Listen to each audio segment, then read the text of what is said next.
ladies and gentlemen. Thank you for joining us for this session. Today, for this session, it will be Huttons Landed Division.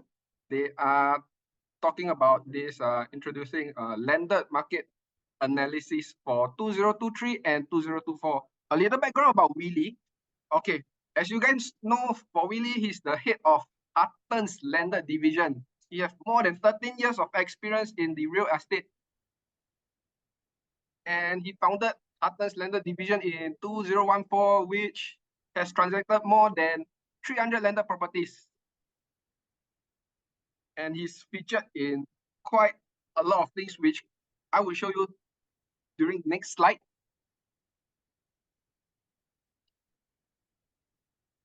Okay, as you guys can see in this article, Willie has been featured in China News Asia, HProp, and CNA, and of course the H. So I would like to hand this session over to Willie and his landed division team to start off the session. Thank you. Thank you, Zhui. Good evening, everyone. My name is Willie. Just to give a slight correction first, the accolades that you saw just now actually credited to my team. 300 is sold by my team, not by me personally. All right. Anyway, on behalf of Huttons Landed Division, especially the management team in front of the screen now, they're all with me for this webinar. I would like to say a very good evening and welcome to the first webinar of 2024. All right. So with me today, I have my team of district ICs, which makes up the management team. I'm Michael, in charge of District 16. I'm Cindric, in charge of District 21, 23. Will, in charge of our Central Region 10, 11. Jason, in charge of District 13, 14. Sean, in charge of 19, 20, 28. And last but not least, Justin. Okay, so together, all of us here will be touching on, I think, a very interesting topic for all of you. I think long awaited. It's been not just 3 months, it's been a year since we managed to wait for the full year results to settle and to give you a very good insight on the what has happened in the landed market, right, in the last 1 year. Okay. Besides the 6 gentlemen that you saw, more importantly is I'm sure a lot of you are invited by our fellow teammates from Huttons Landed Division. All right, we have our team is almost closing to 100 now. So please do thank them who has invited you. And of course, you can go to them for questions. More importantly, under this, you can see our various social media. I'm sure also a lot of you have signed up via our social media publicity as well. So please, you can save this screen, take a snapshot, or not just go to any of our social media, right, for this and future updates. Okay. Right, so this is not new. We've done this several times. In fact, every quarter, we will publish this landed market results in order to, I think, educate and enlighten all our landed stakeholders, right? Whether you're buyers or sellers or developers. Okay, so this was the last one that we did in October, 3 months ago. If you have missed this, don't worry, because this has been uploaded to YouTube already. So you can just scan on this QR code. Again, if you don't, you can go to any of your lender consultant. All right. We touch on a very interesting phenomenon then when $2,000 per square feet seems to be the norm, all right, in many segments and many different house types. So will this trend continue for this quarter, or what are some of the other insights? Okay. Now, disclaimer, firstly, the data that we managed to get or analyze are actually as at 9th of January. All right, 9th of January. We're trying to push it as late as possible and yet at the same time be as relevant. Numbers will, however, still change because URA takes some time to update. As of even today, today's the 12th, we really see some of the numbers have changed really, but we can't keep adjusting the analysis, right? But by and large, I think the majority of the data is really in. Okay, so at the same time, as we try to educate and share, we hope that you will not take us, this data, or Huttons Landed Division responsible for any of your decision making. All right.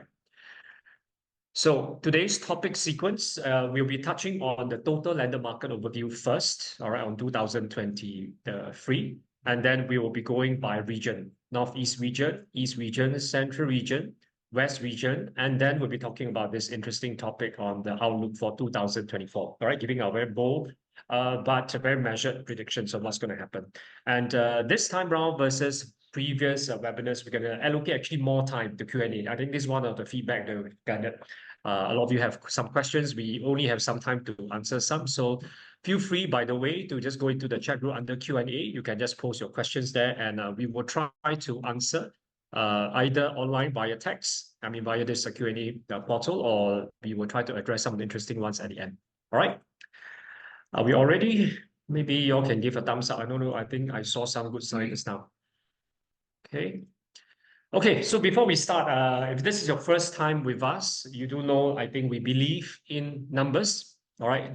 Because I think they tell the main story, which is I think they give the best analysis, all right, or insights into the market. As much as we are all on the ground now, we can feel what is happening from buyer's perspective, seller's perspective, houses sold, etc. I think sometimes analyzing the numbers tell the main story, right? If not the entire story. But however, how relevant are the numbers to you, all right? What in terms of which segment, what type of houses, which district, etc., etc. I think that you have to read into it and also analyze for yourself. Okay, that's why we said you have to write your own chapters, because the numbers going up, down, sideways, whatever, means different things to different stakeholders in the market. All right. Of course, if you are not too sure what does that mean for you in terms of implications, come to any of us and we can probably share with you some of the insights that we have. Okay, are you all ready for the full year landed market overview? All right, for those who have followed us for the last few quarterly, not the last many quarterly, landed market, you probably have already known what is the general trend, all right, from Q1, Q2, Q3. So the next slide I'm going to show you should not be a big surprise, except that he has actually concluded and also affirmed some of the predictions that will come true. Okay, so transaction value and volume. Now we're going to hold on to this slide if you are seeing this for the first time. We have actually pulled out the last 10 years transaction data, all right, from SLA and URA. So what you see here, basically, first is the blue line. Blue line represents the price per square feet, right, as per square feet.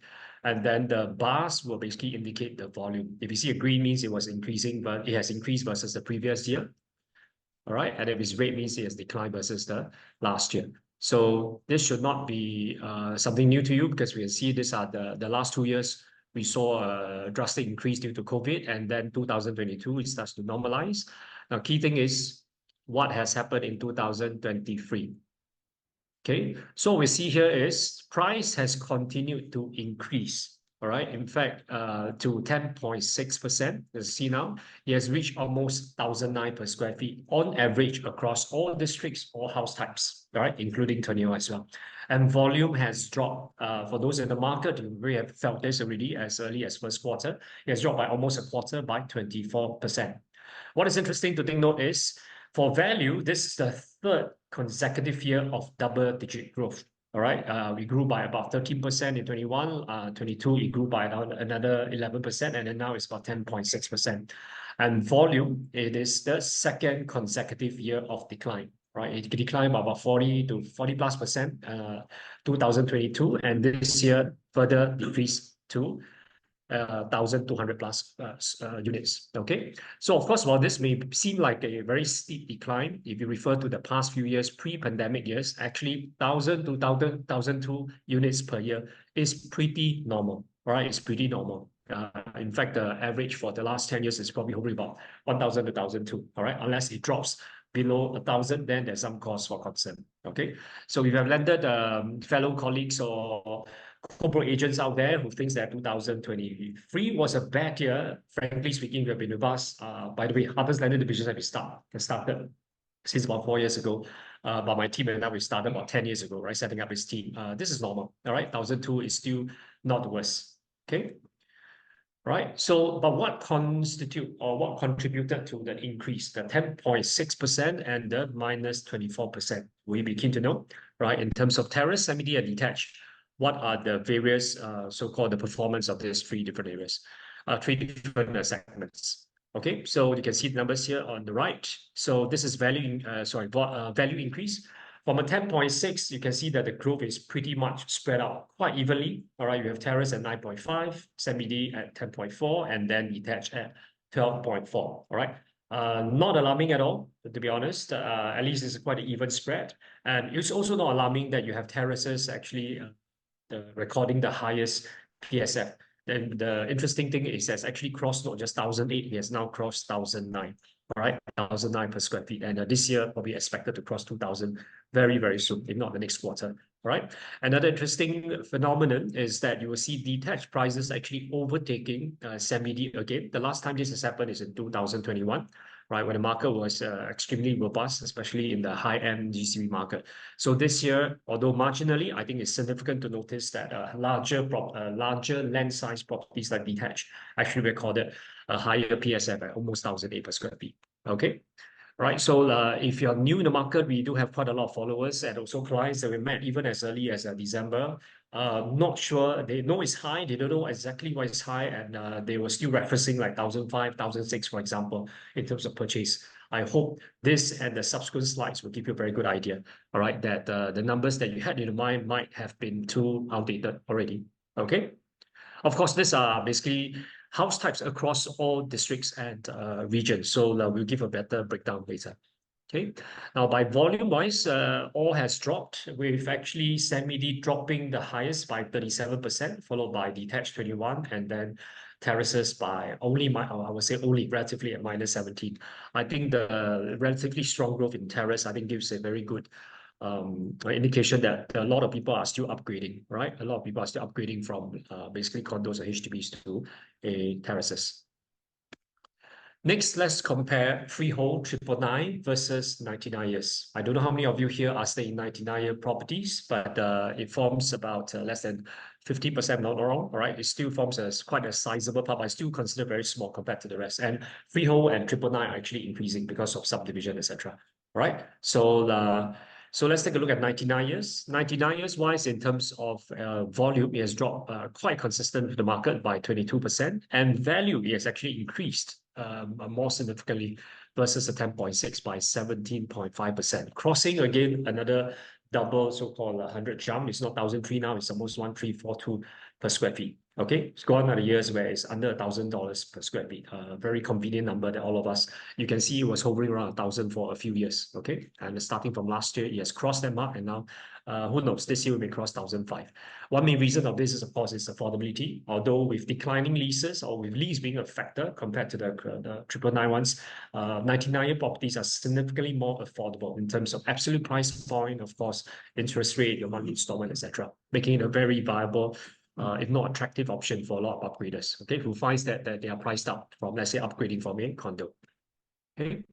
Next, we have freehold 999.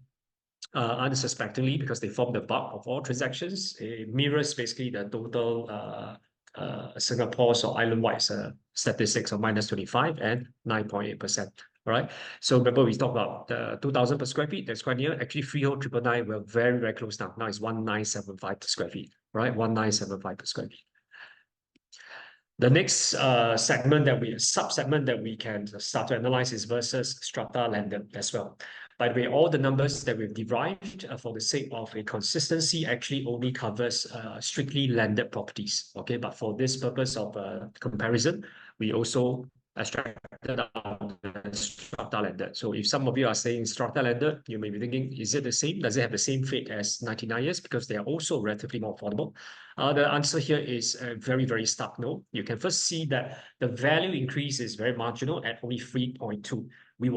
Because there was a very strong quarter 3, we were hoping that this might be potentially may cross 1,000, but it's still under $1,000 per square feet. All right. Again, reminder: strata landed is the price is PSF is measured based on the strata area and not landed area. One of the main reasons why we don't group the two together.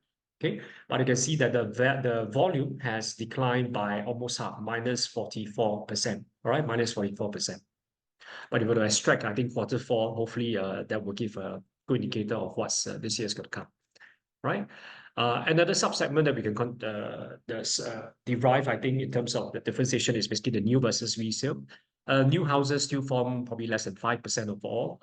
But if you are looking out now for new houses, or if you're a developer, my developer partners out there, if you are selling your new houses now, what is the premium that new houses have, all right, versus resale? Is it the same as condos, all right, that you see?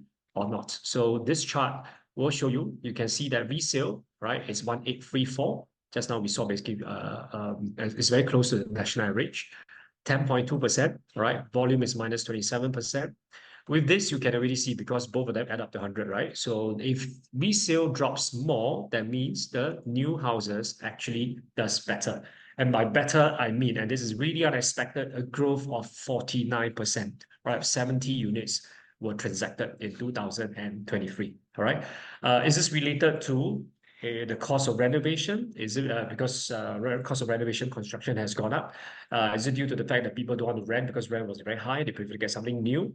This and many other factors are some of those. And of course, we attribute this to, I think, the developers network market out there producing better, nicer houses as well. All right. But what is alarming, however, is that this might be due to the fact that prices on the whole has also declined. All right, to be more affordable at $2,500 per square feet. All right.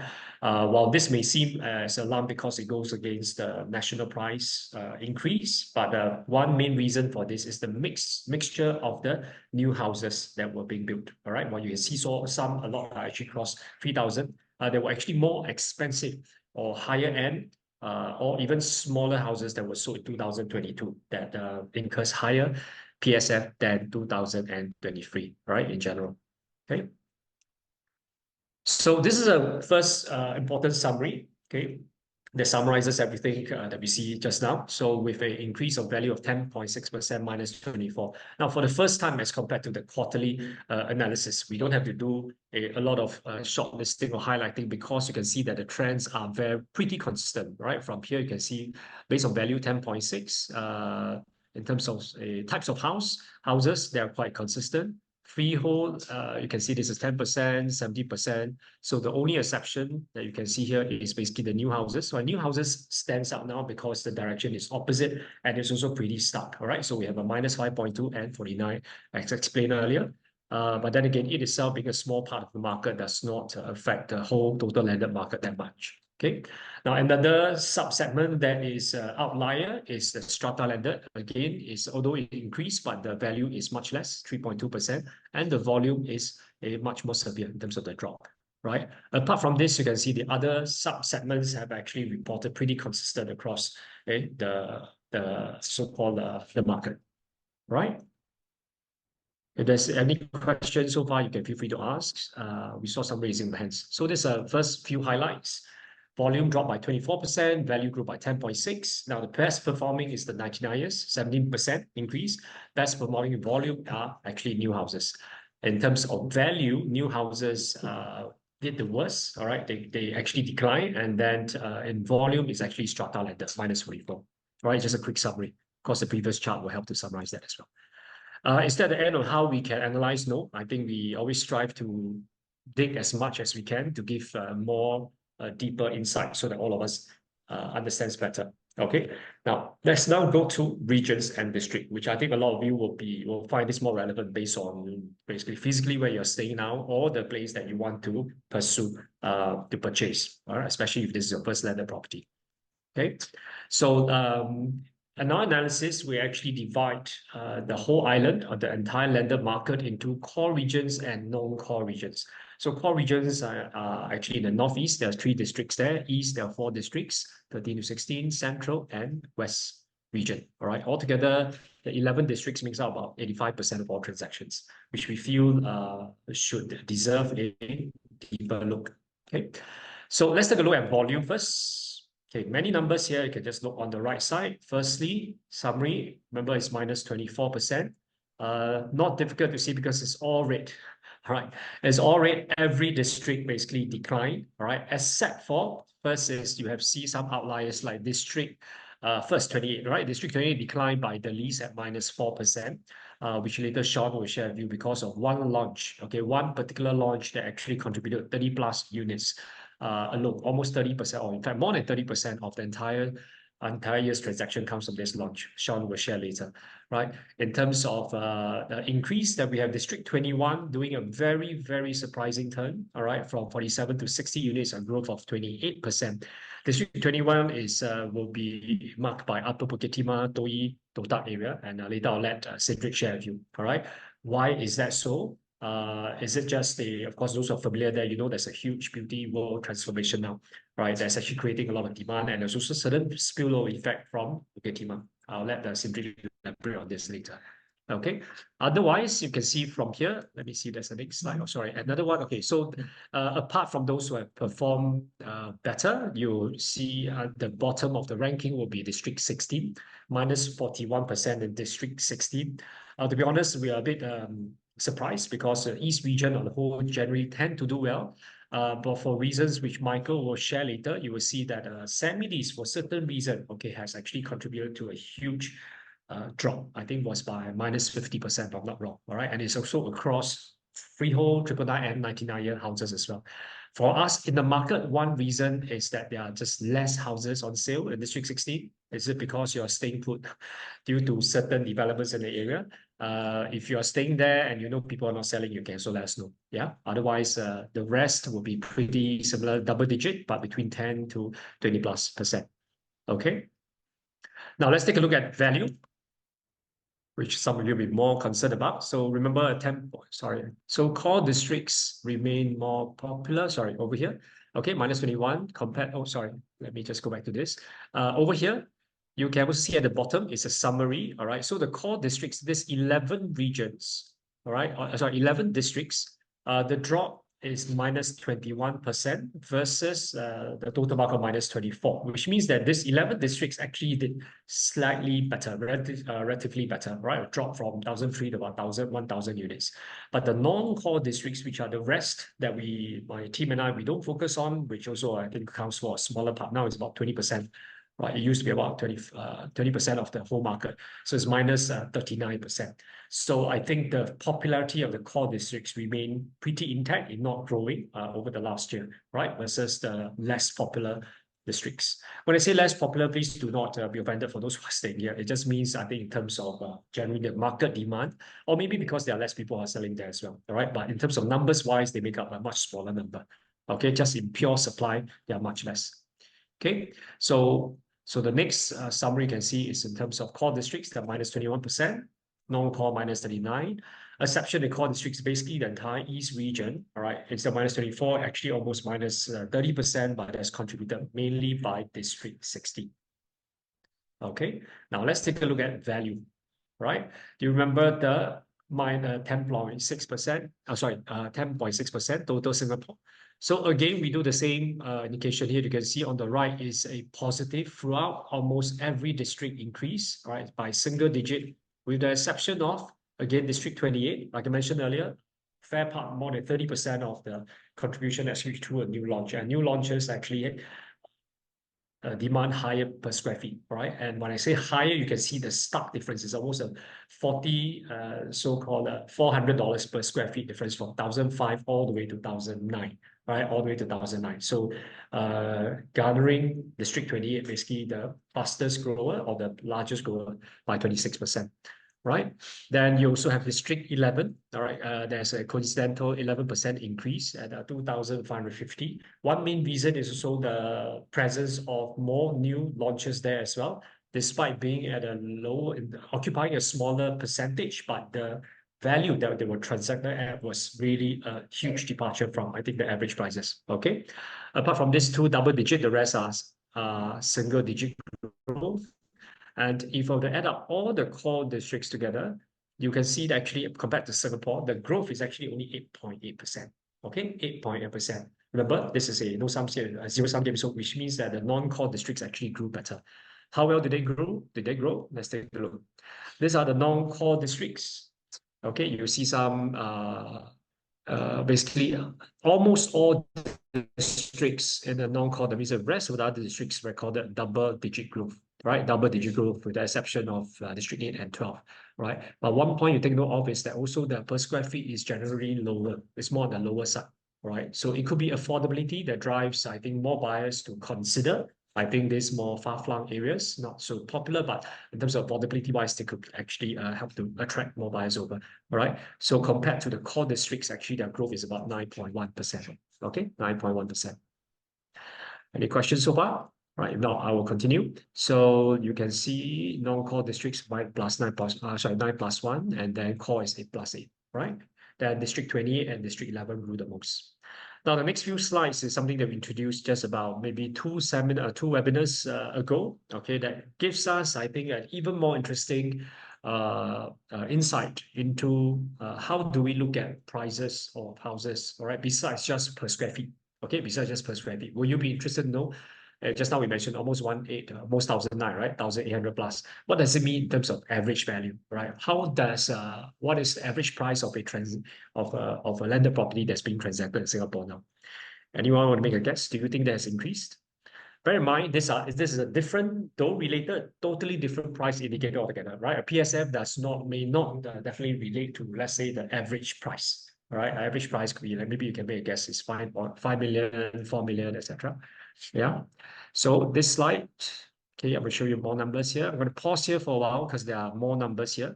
If I can draw your attention just all the way to the bottom, okay, total Singapore. In 2022, the average price of a landed property is 5.686 million, all right?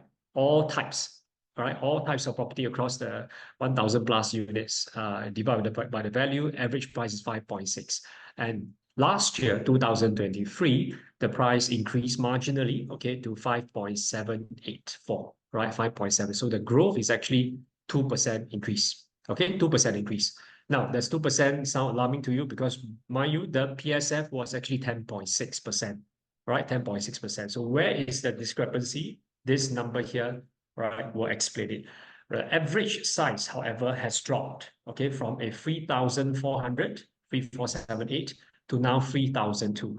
So basically, smaller houses are transacted, all right, in 2023. So the price has dropped by 7% on average, which means that buyers are actually buying smaller ones. Although the price has increased, but the average size has reduced.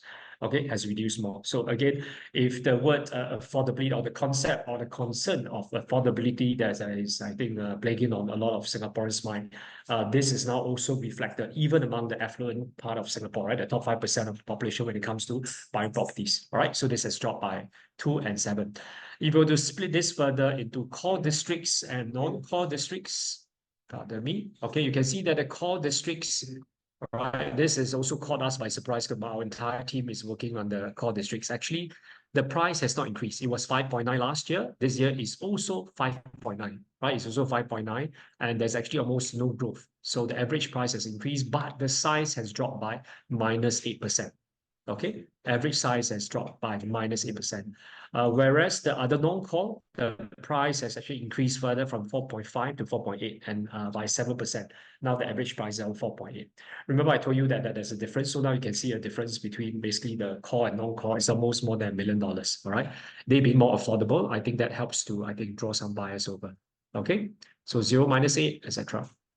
So next, besides this, let's try to also understand, besides the average price, you may ask, no, really, how about the difference price range? Or my budget is between 3 to 5 million. How is that affected? I'm actually looking for something 6 to 8 million or 8 to 10 million, for example. The next slide will give you a better answer, okay, into what are the changes across the different price point.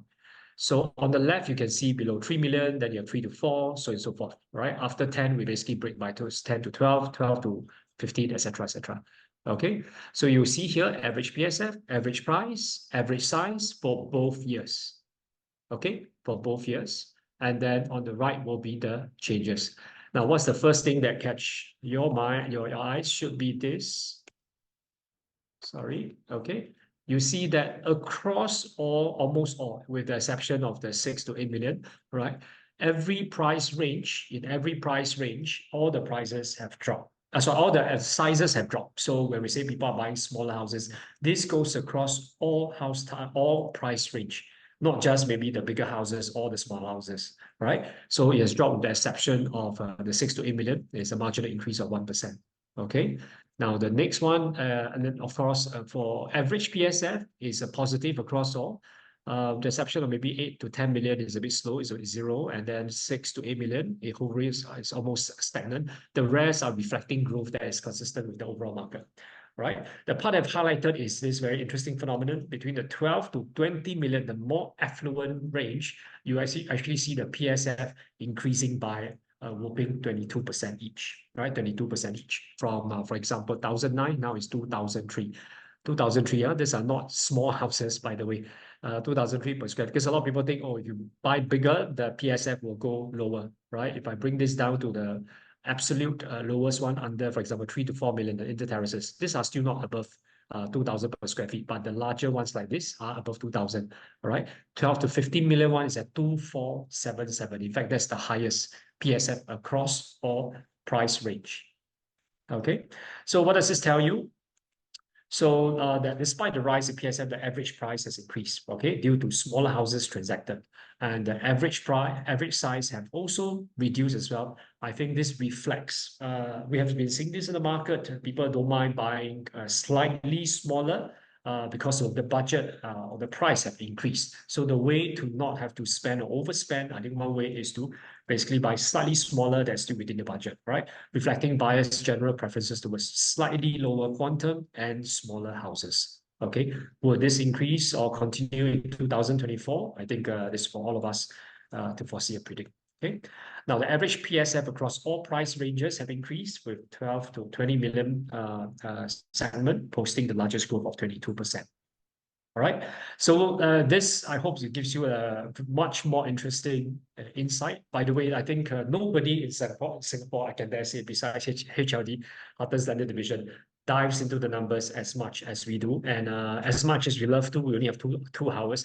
We have tons of other numbers, okay, that actually contributes to the summaries that you saw just now. So in case you need to know more and try to dig down further, hope the next few slides or the rest of the presentation can address your concern. If not, you can always approach us and we can share with you more. All right. So with this now, we will go to the different highlights in the different regions. You have seen the numbers just now and the summary across all the core districts. So I will now invite my team, my district IC management team to come and share. Right. Again, I have now, these are the gentlemen in charge of the various districts. But to start off, we'll go to first Northeast region. Okay, Northeast region, which is District 19, 20, 28, makes up a fairly big part, a big chunk of all the lender supply in Singapore and definitely the transactions. So how many of you are staying here now or looking for a house there? Right, so this, I think the next 10 to 15 minutes will be important to you. So let's first start with District 19 and we'll pass on now to Sean, which are our District IC for the entire Northeast region to share his insights with us. Sean, please.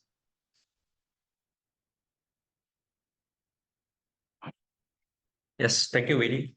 Yes, indeed, 2023 actually has been quite interesting, I think, especially for the higher volume regions like the Northeast.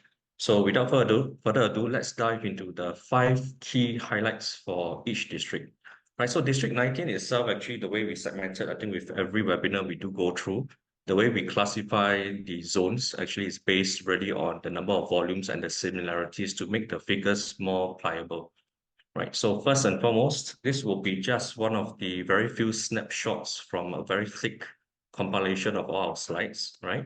So for all the house types, in fact, for District 19, we actually do see year on year, there's actually a marginal growth in terms of the average value, right? In terms of the PSF, it's also a comfortable growth. In fact, this will be somewhat still falling short of the overall average for the entire GTAs that we do cover, right? Diving deeper into actually the transaction value. Quarter on quarter for quarter 4, usually the seasonality will account for quarter 2 and quarter 3 being the more robust, but of late, actually, we still do see quite a number of transactions in quarter 4. Right, but that being said, for District 19 being one of the more higher volume transactions, we see actually a stark reversal of trends. So firstly, from the terraces, you do see actually is quarter on quarter, there's almost a 8.2% drop in terms of the value, right? And similarly, for the average PSF, overall average, again, is hovering negative 2.4. So this actually kinds of sets the tone, be it a seasonality or whether is this going to be continue into 2024, right? So on that note, will it be starting on a positive high for District 19? Okay, point second highlights. So for the first time ever, we do see that semi-Ds have crossed two benchmarks. One is definitely the average value.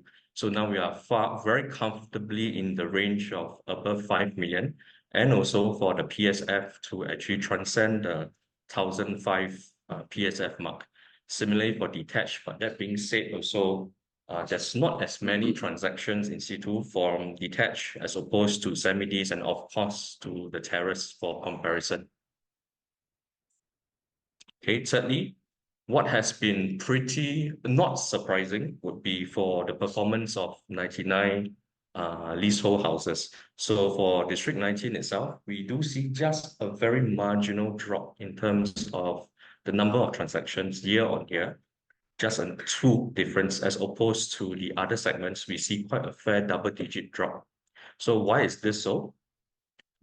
So upon deeper diving into the data, we actually noticed that actually for 99 leasehold, the value and PSF have also seen just a marginal growth, 1.6%, hovering very comfortably, still below the 3 million mark.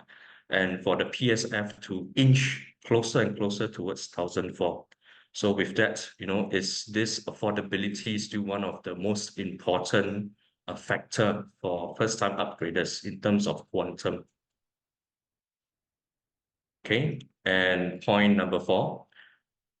So we do see a fairly interesting point across the 3 different segments of houses. So this slide, we are actually showing you the detached houses. So we do zone it by the various estates that we cordon off. So for detached, in fact, we still see generally it's a growth, but we see a disparity in terms of, let's say, Serangoon Gardens and its cousin Kovan, both having distinct pros and perks as opposed to some of the cons, especially like Kovan. Some areas are actually quite further in, and also the accessibility to some of the transportation nodes, right? And also for semi-detached, there's again quite a big disparity, especially if you're looking at the outskirts like Paya Lebar and Bartley, as opposed to the ever popular Serangoon Gardens Enclave, whereby actually they see quite a fair jump in terms of the PSM, and more so for Kovan area of late. Actually, Kovan has been rivaling its Serangoon Gardens cousin for a couple of years since we have been actually analyzing the data. So is Kovan relatively more popular than Serangoon Gardens? That remains for all to see. Okay, and also for terraces, the most interesting thing that we uncovered was for 2023, across all sectors in District 19, all the estates, we see the most consistent PSF based on the transactions itself, all hovering around the 1,008 PSF. So this is again signifying 2 important things. The first is being that it's the first time the average has exceeded 1,008 in line with the growth for the whole market. But what's interesting to note is regardless of where you are in District 19, it seems that all the transactions for terraces hovers around the same 1,008 PSF. Okay, and also for the 5th point, right, the price range actually is something that is very reflective on what the market sentiment is.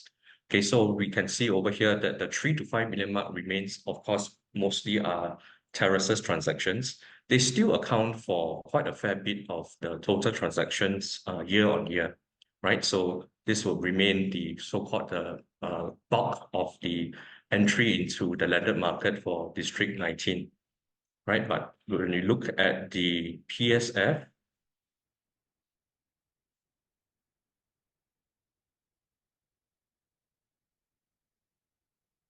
okay, so year on year, taking into account that actually the total volume has dropped, we still see a almost similar number of transactions hovering above 2,000. So this is something that is really to bear in mind. So what are the houses that are actually transacting way above 2,000 PSF? Are these more towards brand new or moving conditions, or could it be a much smaller land, smaller quantum to actually accord such a high PSF? But that being said, you can see actually the shift in the average PSF, the growth towards especially the 1,007 segment from just 16 a year ago to now astonishing 27 transactions. right? If you need to know more about in detail, especially to your estates, do reach out to your agent or the landed consultant that's invited you to tonight's webinar. Okay, now let's move on quickly to District 20. So District 20, every quarter we do highlight this one. This district has actually benefited from a lot of transformation. So two main factors is, of course, the Thomson East Coast Line. Secondly, is also because of the new order of school arrangements. So many home seekers or first-time landed owners with school-going kids, District 20 remains a very attractive pool in view of all the good schools in the perimeter, right? So District 20 itself, we see actually also in line with District 19. There's a huge shift in terms of the number of transactions that are now surpassing 1,007 PSF, right? And unlike District 19, we do see actually the number of transactions above 2,000 has surpassed the previous years. Okay, so this is again in line with the phenomenon that's happening in District 20. So again, would this actually apply to all house types or conditions? Let's take a deeper look. Okay, so firstly, being terraces. So unlike other segments for District 20, the number of transactions year on year, although it's an 11% drop, for terraces, we see a marginal increase. So this goes against the trend, right? So from 70 to 74. So could this be again due to the two effects mentioned earlier, that there are more and more school-going children, families with school-going children looking to actually call District 20 their home. Okay. And once we dive deeper into terraces, so those of you who are potentially thinking of relocating for family, for children, all right, so District 20, we see actually the first time the average value for terraces has surpassed the 4 million mark. Gone are the days below 3 million. Not that there aren't, but definitely it comes to play the size of the units itself. So like Willie mentioned earlier, the average size has dropped. But for District 20, we do see, especially for terraces, some of the units for terraces. So in fact, it's quite a healthy distribution. So below 1,005, there's quite a number of transactions. This is probably the estate that is the most highly sought after because it's so equidistant to both Catholic High and Itong. So all this with a lower quantum below 4 million, below 3 million, in fact, you will see definitely a very high PSF because it's really about the affordability. Right. But what's also interesting is that for some of you who are thinking to upgrade your homes from a terrace, that actually not all terraces are in fact the same. So you can't be looking at a 2008 PSF if let's say your land size is going to be above 2,000 square feet. So for the first time, we took the liberty to dive even deeper to really understand what is the average PSF in terms of affordability being quantum versus PSF. So mindfully, those that are above 2,000 square feet, this is going to be way into the 4 over million or even $5 million mark, right? Okay, and now we take a look at semi-Ds. So semi-Ds has been a segment that has been eluding us in 2023. Okay, despite the year-on-year, we do see that the price has gone down, all right, 2.3%, but quarter-on-quarter, we see actually a huge jump. So this is actually a one-time off because in quarter four, there were 3 transacted semi-Ds. Here are 2 of them, which actually surpassed the 2,000 plus PSF, all right? Of the entire transactions in 2023, only 3 semi-Ds have exceeded the 2,000 PSF. So this being 2 of them recently in the second half of 2023. So the question remains whether those who are looking for semi-Ds, will there be a rebound in 2024? Because mindfully, there's definitely going to be unique selling points for the houses that can transact above the 2,000 PSF mark, as seen by these 2 being renovated, move-in condition, and definitely in a very prime spot relative to even the entire District 20. Okay, so again, for the PSF, quarter 4, we see a huge rise, double-digit 20-something%. Again, it's no surprise. But year on year, we still see actually there's a decline. It's the only housing type in District 20 to see a drop.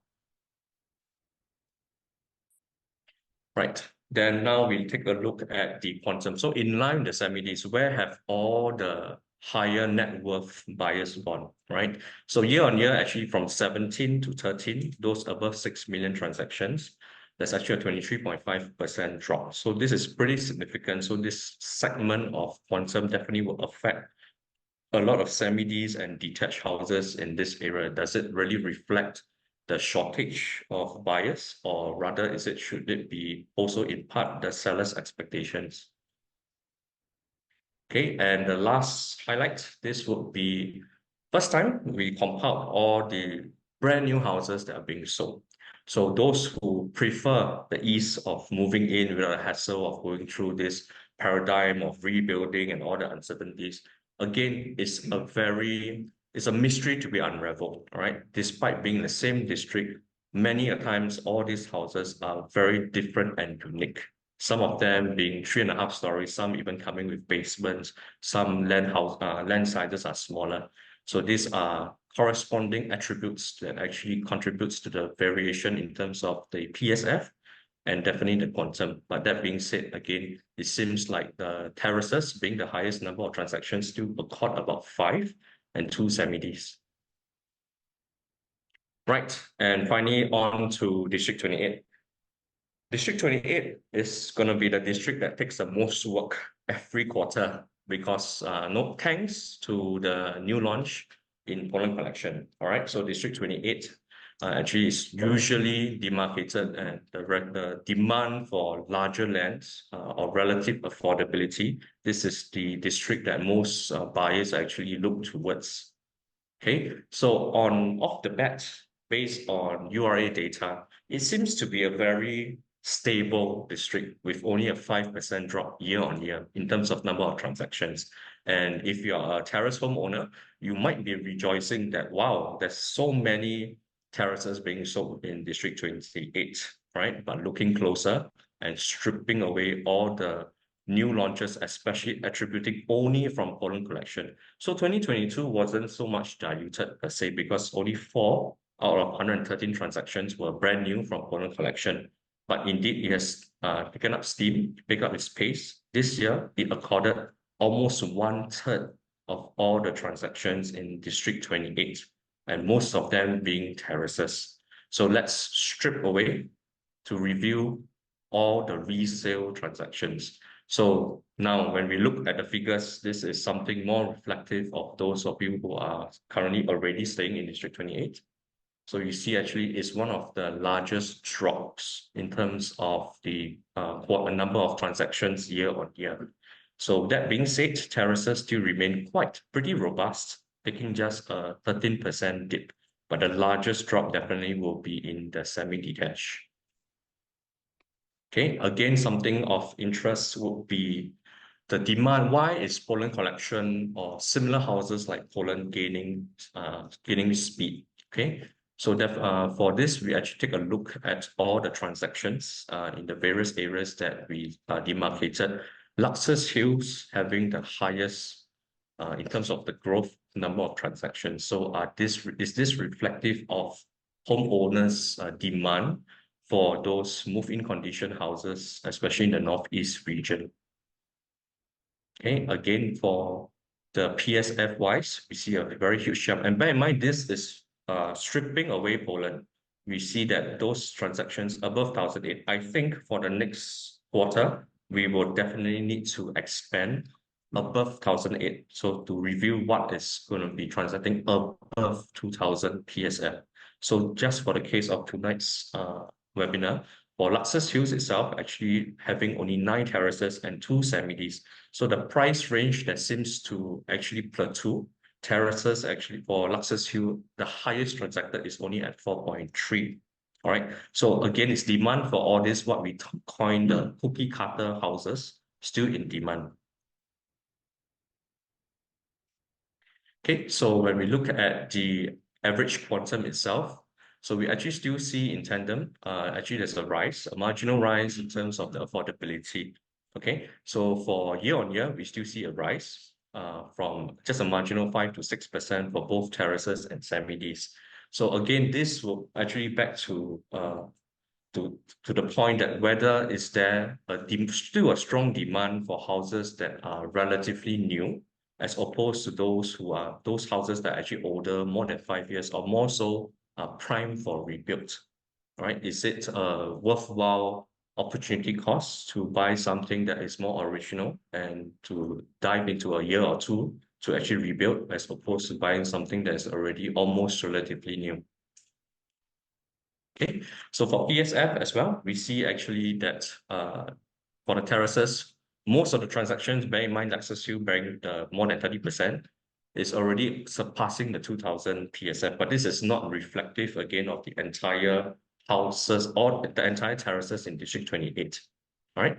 So overall, everywhere we see across District 28, the average PSF has actually risen. All right, and 99 year.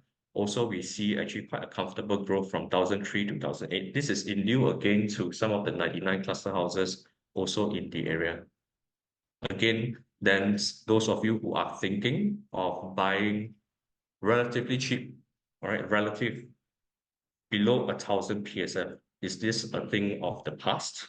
Answer is no. That's actually, I highlighted underline 4. There are 4 transactions actually below 1000 PSF, but this again is in tandem with the land size. Some of them are above 6,000 or even 8,000 square feet in land. Okay, and lastly, it's a bit interesting to actually understand the situation in District 28 in light of the pollen collection demand over there. So in line with all the brand new houses, District 28, we saw 7% of all transactions. District 28, we have only 2 known transactions early on in this year that are brand new, and both happens to be semi-Ds. So again, would there be a resurgence in those type of boutique brand new houses in District 28 for 2024? That's something we will find out soon.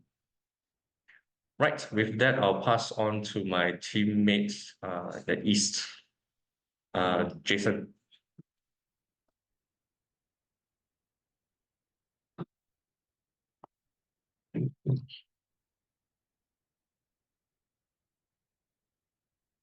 Hi, good evening. Thank you, Sean. Yeah, okay, I'm Jason here. So sharing before we start, yeah, so before we start, so we basically just to share on District 13, okay, basically this is some of the area that we are covering, mainly the Brothers Estate, Sinek and Macpherson area. Yeah, okay. Five of the main highlights, the first one I'd like to share what really have shared generally the market overall in Singapore. All the landed transactions have dropped. And as you can see, 2.3 and 2.2 comparison, there's a slight drop, not so much as compared to 2022, which is drop of like 50% compared to 2021. So basically, I would say the transaction drop right now is actually maintained, not as bad as compared to last time, so-called transit. That's very rustic drop from 2021. What you can see over here, this slide, in fact, generally, as you can see, all the house type terrace, even up to detached, generally see a major, especially for semi-D and detached, drop the most. One of the main reasons, probably like what earlier Willie have mentioned, or Sean, a lot of them actually are going into the what they call entry level, especially the terrace. So which is probably more affordable. So the higher quantum like semi-D or even detached, as you can see, the detached drop almost 54% as compared to 2022. Next to share was actually, as you can see, 2022 and 2023. In fact, based on the last quarter analysis that we see, totally, this is the first time that we see in Q4, there's no transaction at all for semi-D and detached over the past 2 years. Yeah, generally every quarter, at least we see some terrace, we see some semi-D, but this is strange. Like I said, This is the first time where this so-called fourth quarter, we see no transaction at all for semi-D and detached, only the terrace. So this again give probably a clear sign that people is actually going for a lower quantum and entry level. Yeah. That highlights, you can see over here, you can see that the price for detached have actually increased a lot. As compared to the rest. So detached have actually increased from 11 million in 2022 average to now is 40 million, which is almost 29%. And on PSF side, it's actually go about 16% and generally is increasing to the level of almost 1,007 PSF. That probably give you quite clear sign on why probably we are seeing lesser transaction in the semi-D and detached. Next to share was the price ranging from 2 million to 5.9 million. We are still seeing on average for Q2022 and 2023, it's almost about 80%, 78% covering this range. And as you can see right now, in fact, we are still seeing a lot, those below 3 million. These are mainly terraces, probably still in McPherson area, McPherson Garden. I would say mostly are those less than 1,000 square feet. Probably those like a smaller, like 800 to 900 square feet, that kind of range. So the PSF, the pricing is around like 2.4, even to the extent like 2.2, 2.3 for those are very original.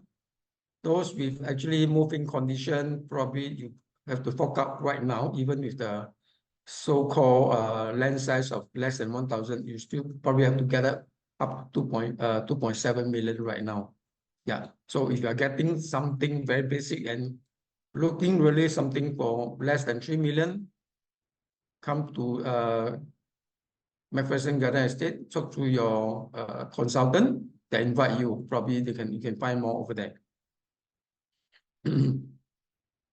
On the next slide, we see 1,007 PSF is actually moving towards that account for 60% for both 2022 and 2023, as you can see. And on top of that, majority of them actually crossed 2,000 PSF right now, which really have highlighted earlier.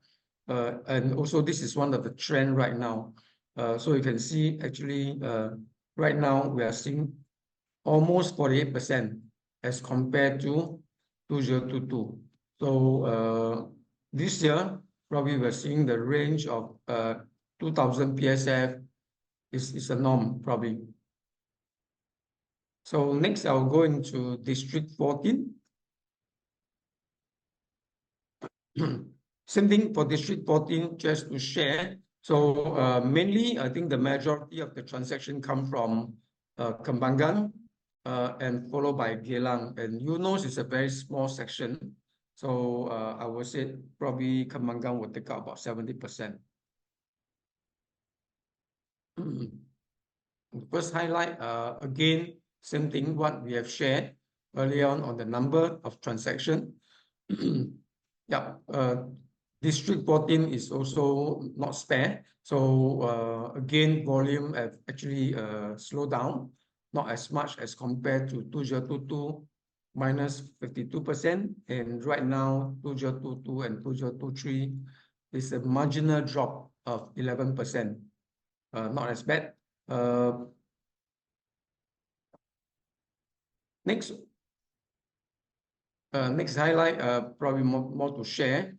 Terrace house, as you can see, as what John have shared earlier on his Coven area, generally 4,008, and same thing for District 14. Probably we can't see, we used to see 1,006, 1,007 last year. Now on average, we are seeing 1,008 or even 1,009 is the norm. Moving forward, again, we will expect crossing 2,000 PSF, it become a norm. Yeah,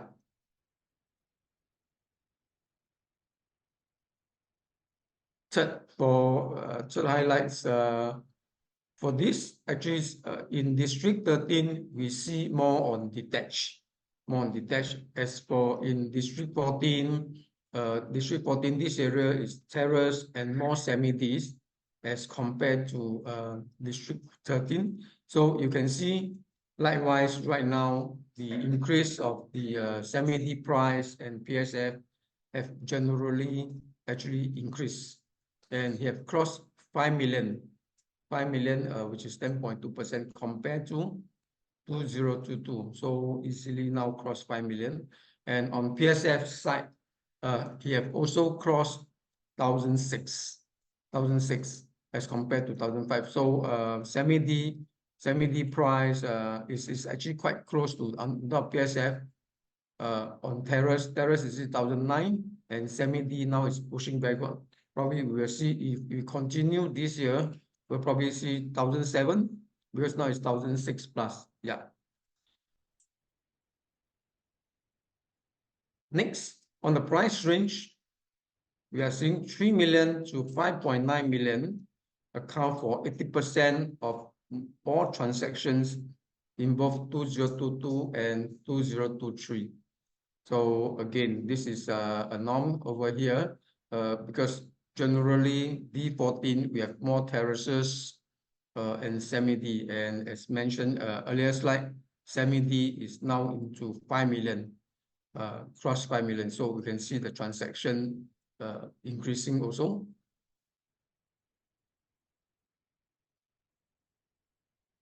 Next, and also my last slide for D14. Okay, average transaction PSF more than 1,004 have also actually increased. We used to have probably like only 60% and now easily more than 80%, which means that basically the PSF for 1,000 for District 14, especially I would say semi-D, have start to move up higher and go into the what they call 1,007 onward. And on transaction at more than 2,000, especially on terraces, which is actually going into higher, which have 32% overall compared to the earlier one in 2022. Again, this is what we can see. Actually, we have highlighted in my Q3 webinar earlier on. 2,000, more than 2,000 PSF will probably be the norm for this year. That's all for me. I'll pass to Justin. Thank you. Thank you, Jason. Good evening, I'm Justin here. We dive in straight to D15 numbers. If you are staying at D15, I hope you find these 5 highlights useful to you. Okay, there are actually 4 sections that we actually separated or segmented into zones. It's actually for our own market analysis purposes. Right, the first highlights I'm going to bring about today is actually a significant drop in transaction volume. As you can see, there's a 33% drop, but yet I would say this is a normalizing, because actually if you compare to 2022 and 2021, I mean our last year webinar, the drop in this District 15, the volume is actually by 46%, but last year, it's actually by 33%. So I would say this is normalizing the whole transaction D15. Then let's take a look which house type has the most drop. As you can see from the chart, terrace and semi-D has a double-digit drop. But detached only has a 3% drop. I will actually explain a little more in my next the 5th highlights later on the detached. Now terrace and semi-D, they are actually contributed by a lower supply. Right, so if we go dive into the zone, Katong, Chuchat, and Siglap actually has the most significant drop in terms of the transaction volume. It's by 23, 36, and 41. So people will be asking me, how come there's Teluk Kurau one is actually had increased as compared to other? Why Teluk Kurau is defying the drop as compared to the rest? Well, I would also bring you to why actually Teluk Kurau has increased, but rather the rest of the zone are actually having a drop in terms of transaction volume. That's also because which I will explain in my next highlights. My second highlight is actually the transaction volume, which in terms of PSF, as you can see, in District 15, most of the transaction actually like 51% already crossed 1,009 PSF. And in last year, 2023, already the number of transactions that had crossed 1,009 PSF already increased from 51 to 59%. So I would actually from here can probably draw a conclusion that 2,000, it could be not just a norm, it could be a land cost in District 15. In fact, we are seeing that a lot of the single-story houses in District 15 are selling above 2,000. So probably this 2,000 could be it will be a land cost in general. It could be like maybe other Teluk Kurau or even Chuchasa will be selling at 2,000 for a land cost. And now I handpicked some of the top PSF transaction houses that were sold last year. Like this, the first one, Chucha Terrace, is actually a shop house, a residential shop house. It has crosses 4,003. And the second one, Tadina Norma Terrace, is actually a brand new terrace. It had crosses 3,007 PSF for 5.2 million.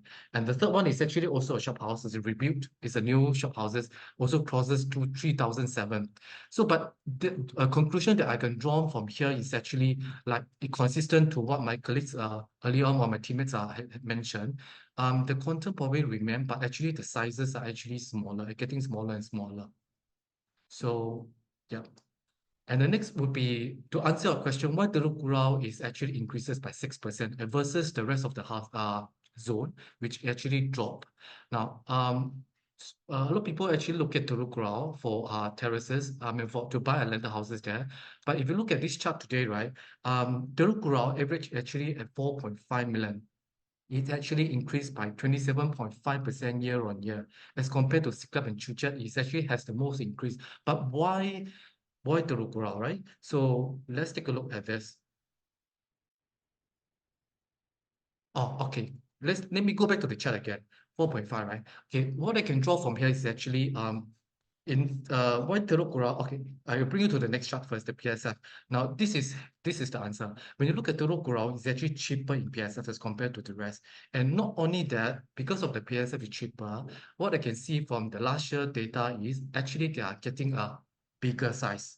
Now I'm seeing like people are paying like top-notch money for terraces or new one, but they're getting a smaller size. But for people who wanted a bigger size, cheaper PSF, they'll go for Teluk Kurau. Hence, actually, it brings the Teluk Kurau transaction up as versus the rest of the zone.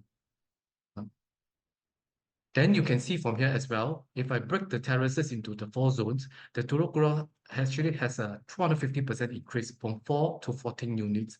But the rest are actually quite marginal. I mean, Katong aside, because Katong supply is very, very limited. So only one number difference, so I wouldn't go too much into detail for Katong side. But the rest of Chuchel and Siglap, there's actually two things. Is either the lower in supply. Second thing is actually the PSF is actually more expensive as compared to Teluk Kurau.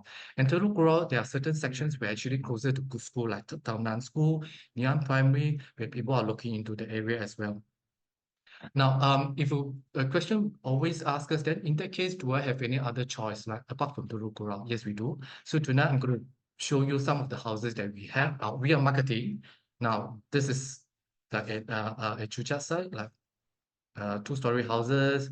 This is also another one at Chuchat. Another one at Siglap, brand new, renovated, rebuilt. And also this one, with a big land size and all that. So I think if you did not catch the information, you can always go back to the agent who invited you to here tonight to get some more information of the houses they are marketing. So those are the only a few of the houses that I actually handpicked for you. We do have a lot more others that we can show you. The fourth highlight I'm going to bring to you tonight is actually something that's new, which the first time ever I actually showcased in T15 is the brand new landed.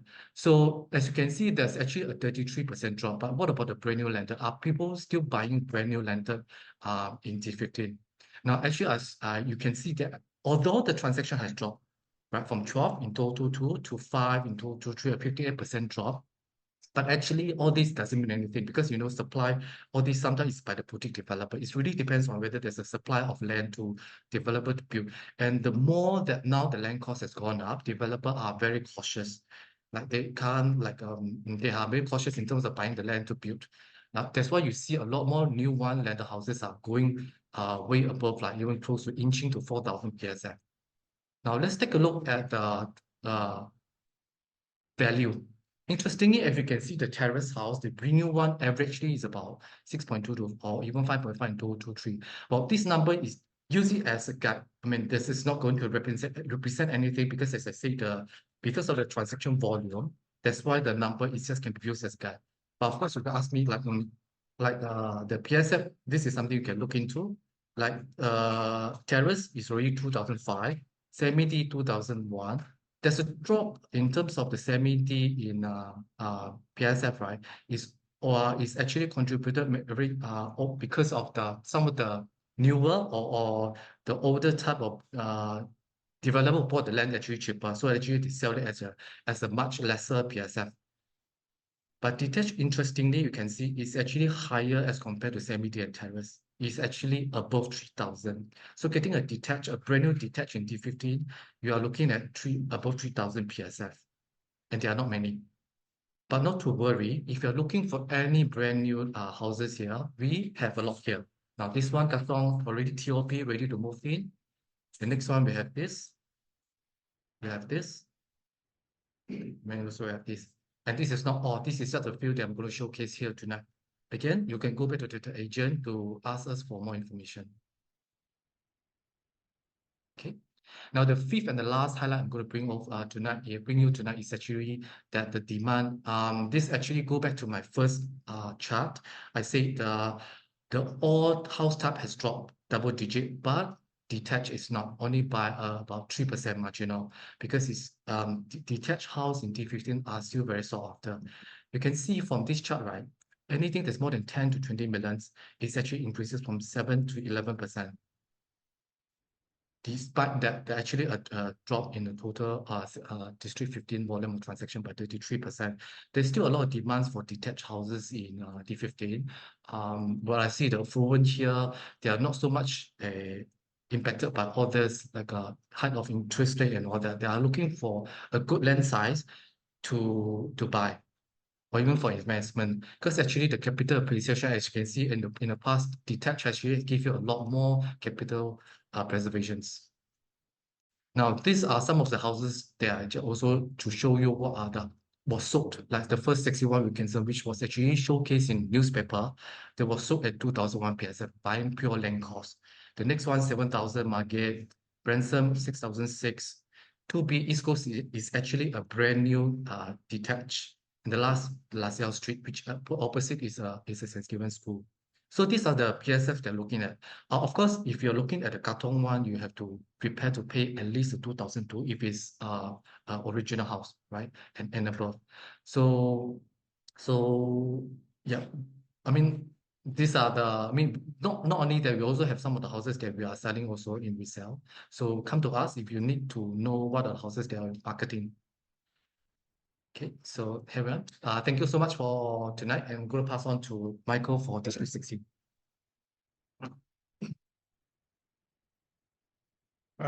Thank you, Justin. Good evening, I'm Michael. I will cover District 16, which have got 5 sub-areas, as you can see down here.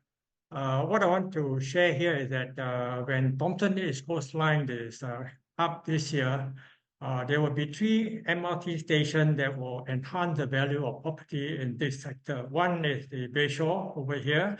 Secondly is the Bedok South. And the third station will be at the Simpang Bedok. This will enhance the value of property for residents staying nearby. Let's look at the transaction for 2023. Year on year, there is actually a big drop. Earlier on presented by Willie, in the East, we have about 40% drop in the property numbers. The main part of the decrease actually happens at semi-D, 50%, and even more for the detached house. Now, where are these transactions that take place?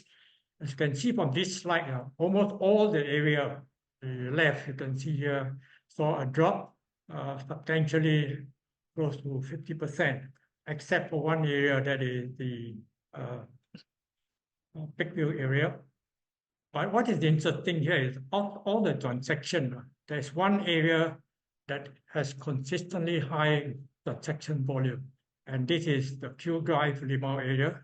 As you can see from the table below, it commands a higher market share on an average of 20, and in Q1, 2, 3, and 4 last year, or year 2022, this is the market share, and likewise 2023. What account for this? There are two factors. One is that the high density of residents in this area, and the other factor is that a combine of freehold and leasehold in this area. Plus the new MRT that's going to come up, it will perhaps further increase potential buyer coming into this sector. Next highlight is increase in value over 2022. As you can see from here, the 3 million transaction actually has gone down, right, from 23% 2022 to 20%. That means that the rest of the area, the rest of the sales is between 3 to 7 million.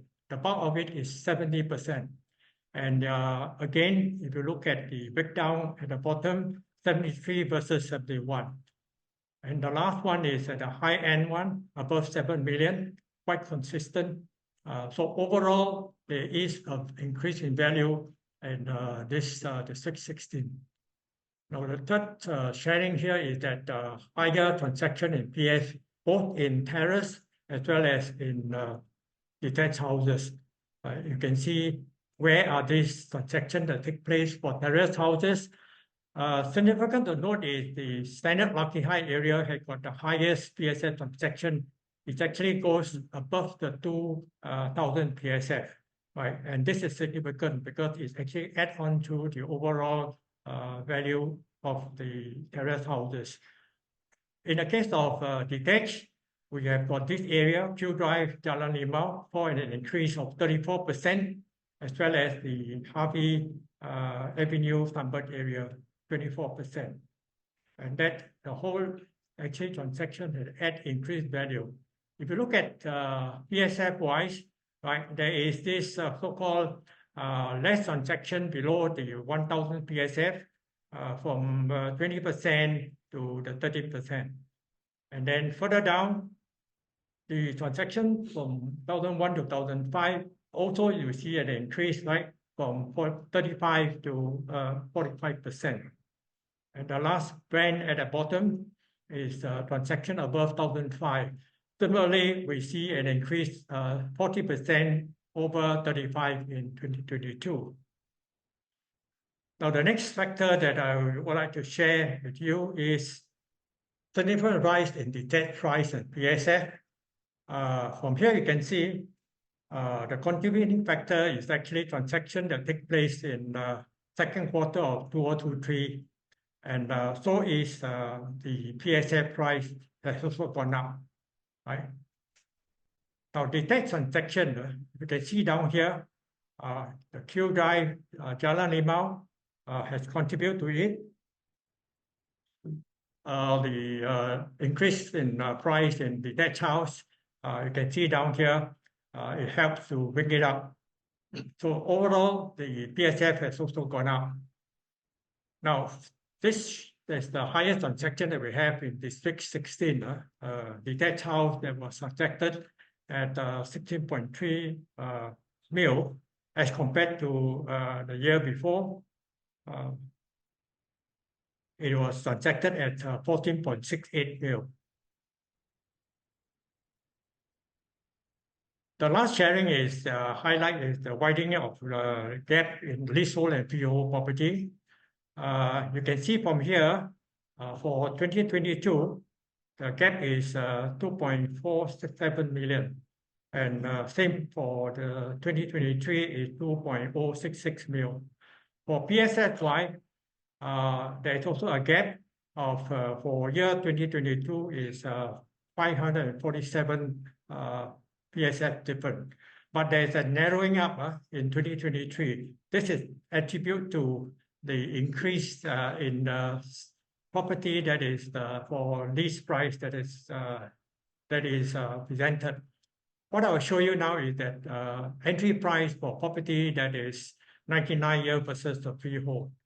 This is 2 million for 136 Chu Drive versus 17 Varaji Close, which is at 2.9 mil, and there's a gap of 900,000. In the case of semi-D, we have the lowest entry price is 3 million versus freehold 4.15 million, and the difference is 1.154 mil gap. And the last slide I'm going to show you is the detached house. We have a transaction at 5.8 million at 17 Vidal Avenue versus the one which is the highest transaction, 16.3 at 26 Q Drive, a gap of 10.5 mil. What's the difference? Factor contributing is that one is land size, right? 26 Q Drive is 3 times as big as 17 or 19 Vidal Avenue. And it is 3-story versus 1-story. And the last factor is a newer building versus the old new. So that actually attribute to a big gap in price. What the Chinese saying is that 一分钱一分货. Right, with that, I'll pass over to my next colleague, Will. Thank you. Thank you, Michael. So right now, I'm going to bring you guys to take a look at the District 10 itself. So, okay, totally. So here you can see there's a significant drop in terms of average volume, but PSF still continue to rise for D10 itself.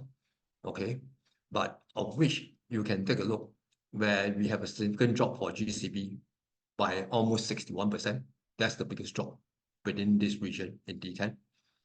And of course, though GCB have dropped significantly, as you can see, price-wise, just based on the price, but PSF continue to rise over here.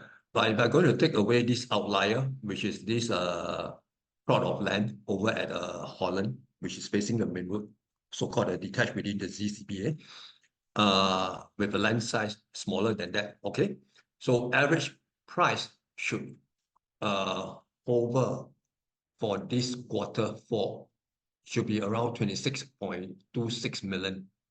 Okay, with all the units that are being transacted. Okay.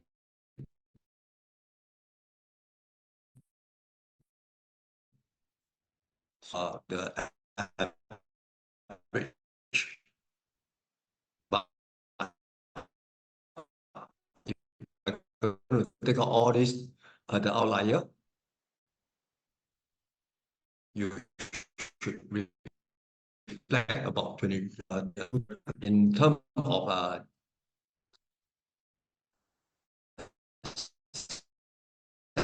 semi-D. Okay, for semi-D, then just a while, yeah. With semi-D,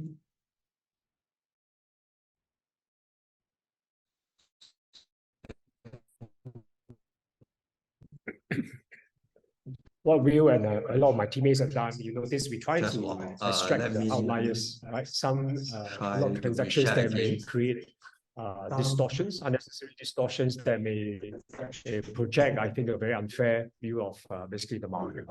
Yeah, so this GCB is one example. Distortions that may... Okay, you can share again. okay, share again, yeah. Probably the file is too big. As we say, we have many slides. Our full report, by the way, is more than 200 pages.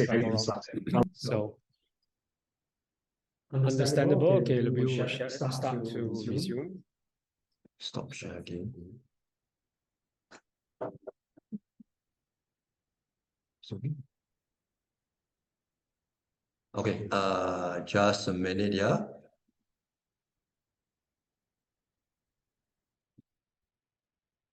Just was. Okay, next is the semi-Ds. This is something that you won't find on the data itself. But again, what I noticed itself is that there is more and more semi-D. Okay, with crossing the with a per square feet of 2,800 and above. Okay, for this Q4 just by itself, though the average price of the average PSF for the whole year of 2023 was hovering between the $2,255 to $255 PSF. But as you can see, more houses here cross about more than 50%, okay, cross the $2,800 mark for Q4. Next, the leasehold property remained one of the most popular within the year of 2023 and 2022, okay, of which most of them is actually, in fact, part of the transaction happens within the Victoria Park Villa and the King's Drive area due to proximity to schools such as the Nanyang, which is 1 km to Nanyang Primary, as well as within 1 km to RGPS. So point 4, we're going to highlight on some of these significant jump in our Holland area. Okay, though price has increased by 8.3, but there's a big significant jump in terms of PSF for the year of 2023 with about 33.3%. This is mainly due by caused by the brand new houses.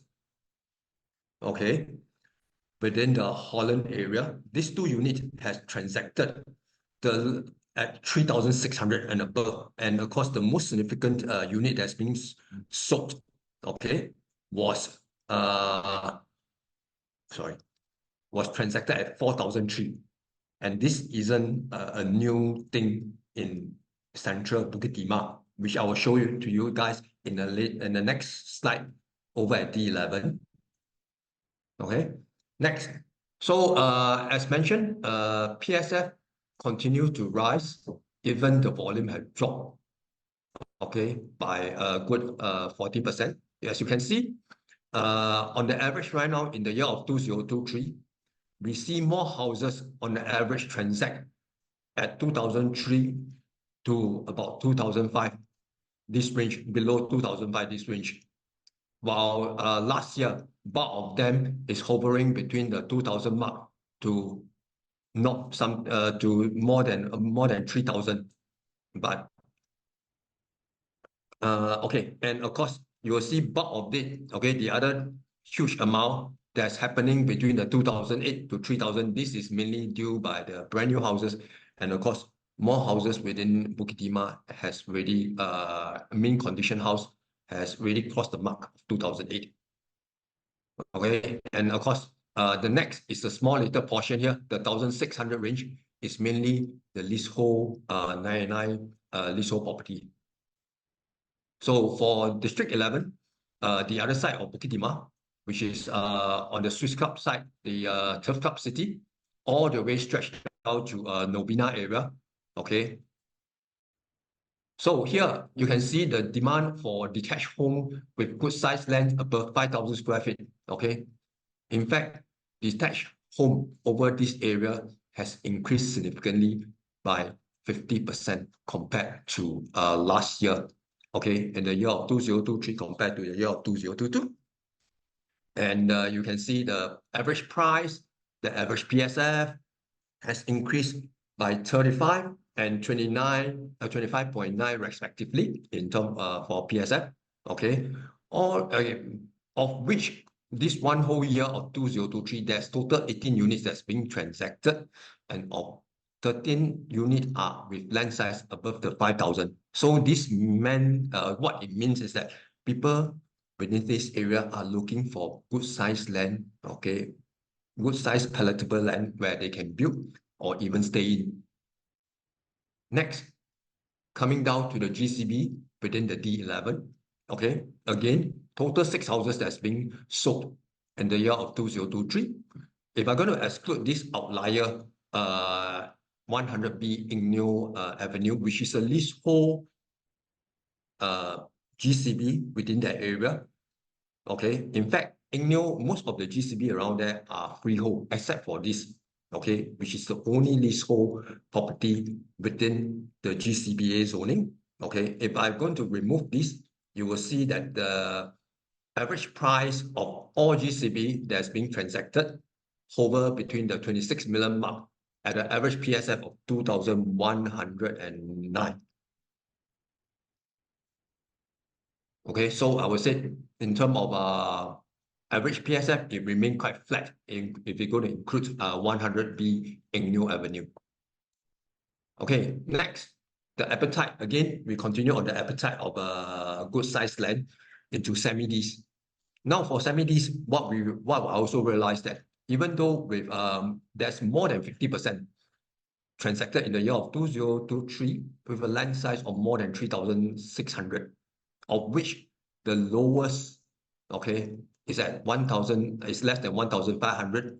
Okay, this house over here at Daniel Road, okay, has transacted below the 1,005, mainly because it faces the main road, but with a very good land size of more than 6,100.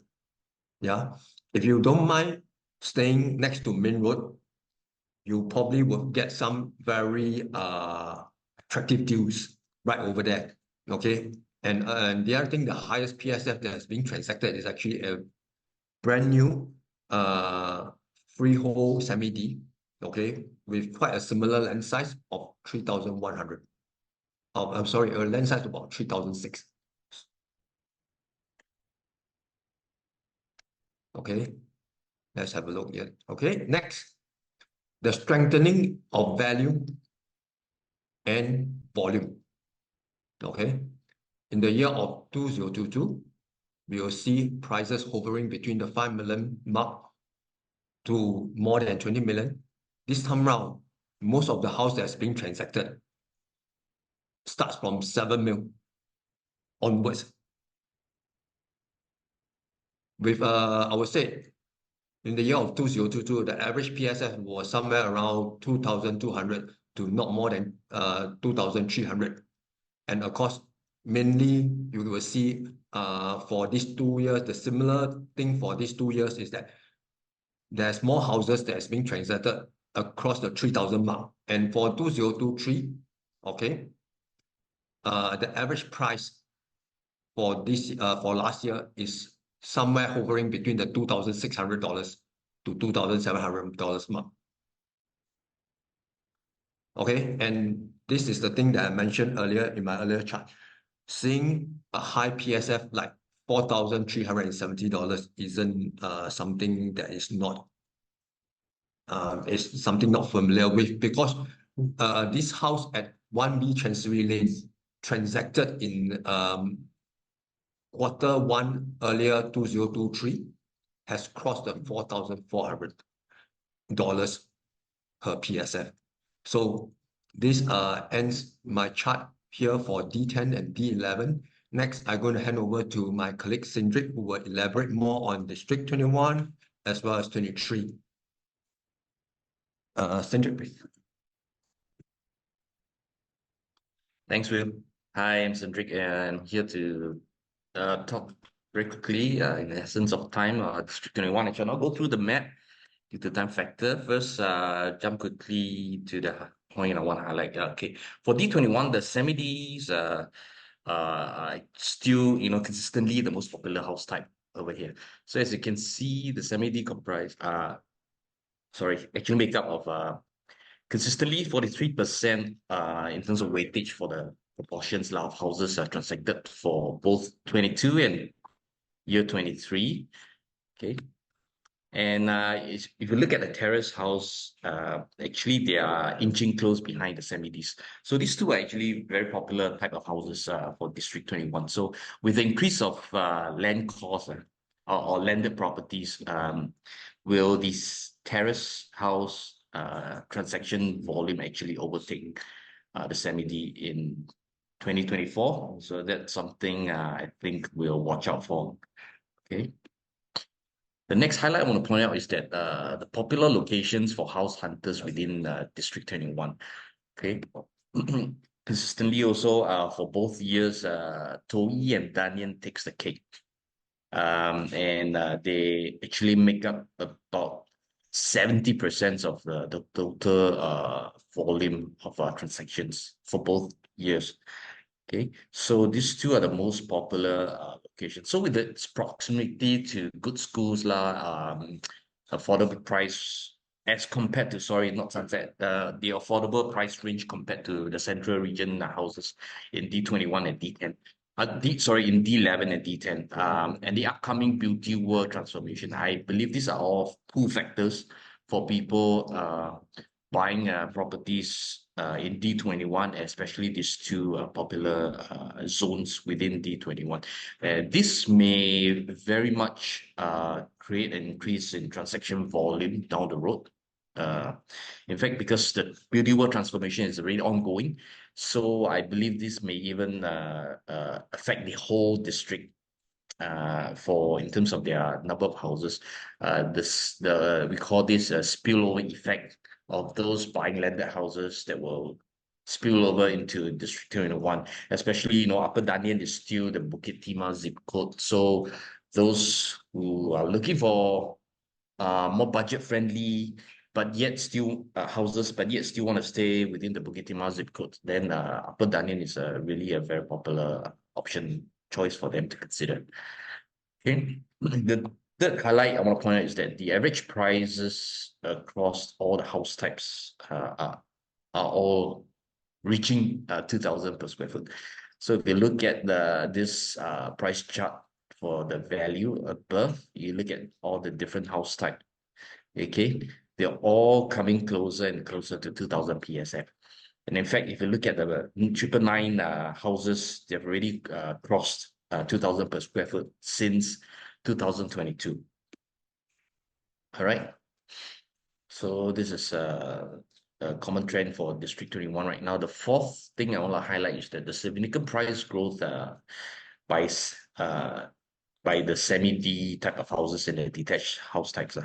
So if you look at Jurong Kechil, Upper Danian, in terms of sale value, they've both done significantly well in terms of the growth. For Jurong Kechil is a whopping 25%, Upper Danian a whopping 36% growth in terms of sale value. But for Upper Danian especially, even the PSF has crossed the 2,000 mark and has seen a significant increase of 21%. Okay. So the over average for the semi-D is 21% in terms of sale value and 3+%, almost 4% for the per square foot. As for the detached wise, okay, Upper Danian again, even more significant compared to the semi-Ds. We've seen the average sale value increase by 46%. Okay, and the per square foot has gone up to about almost 30%. Okay, so it's quite a norm for houses at Upper Bukit Timah to transact above 2,000 per square foot. Like I mentioned earlier, it is due to its Bukit Timah zip code. All right, so this is something to note for if you're considering houses in District 21. Okay, the fifth highlight I want to point out is the dominant price range remains pretty much the same for both 2022 and last year 23.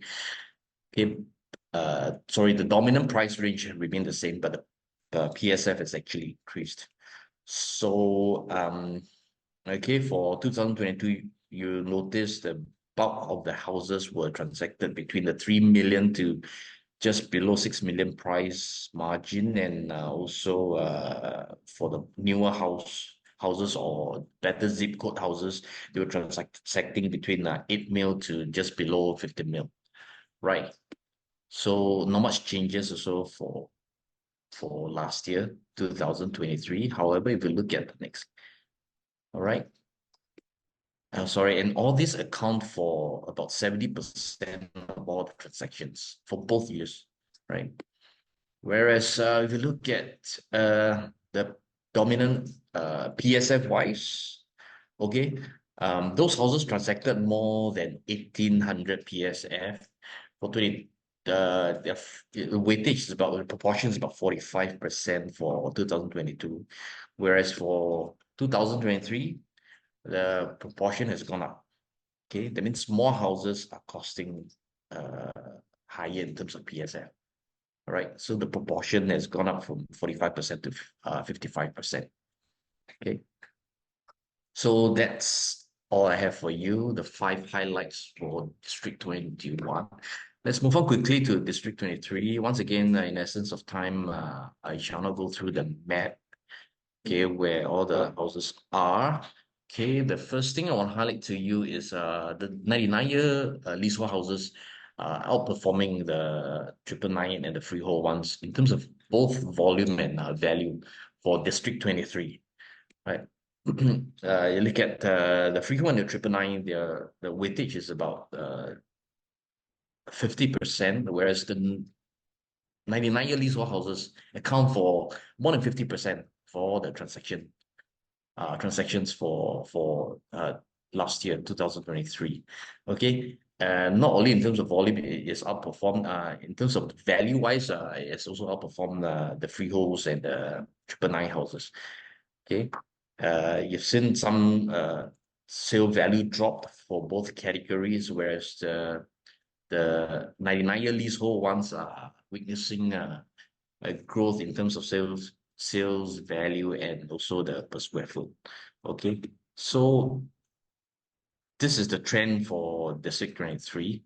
Okay, earlier Willie mentioned that District 23 is the I mean District 21. Yeah, so 23 is also a common thing to have the cheaper houses outperforming the more pricey houses. So the leasehold are of course naturally the cheaper ones compared to the freehold and the 999. All right. Okay, let's move on. Second highlight will be the average PSF value for terraces show slight dip.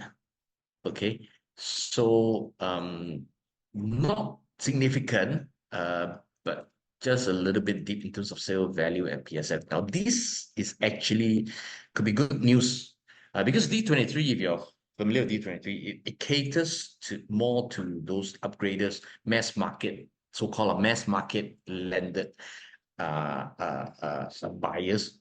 Okay, and they are more budget-friendly landed properties, especially terrace houses. So this is actually good news for upgraders and those looking for their first landed home. Okay.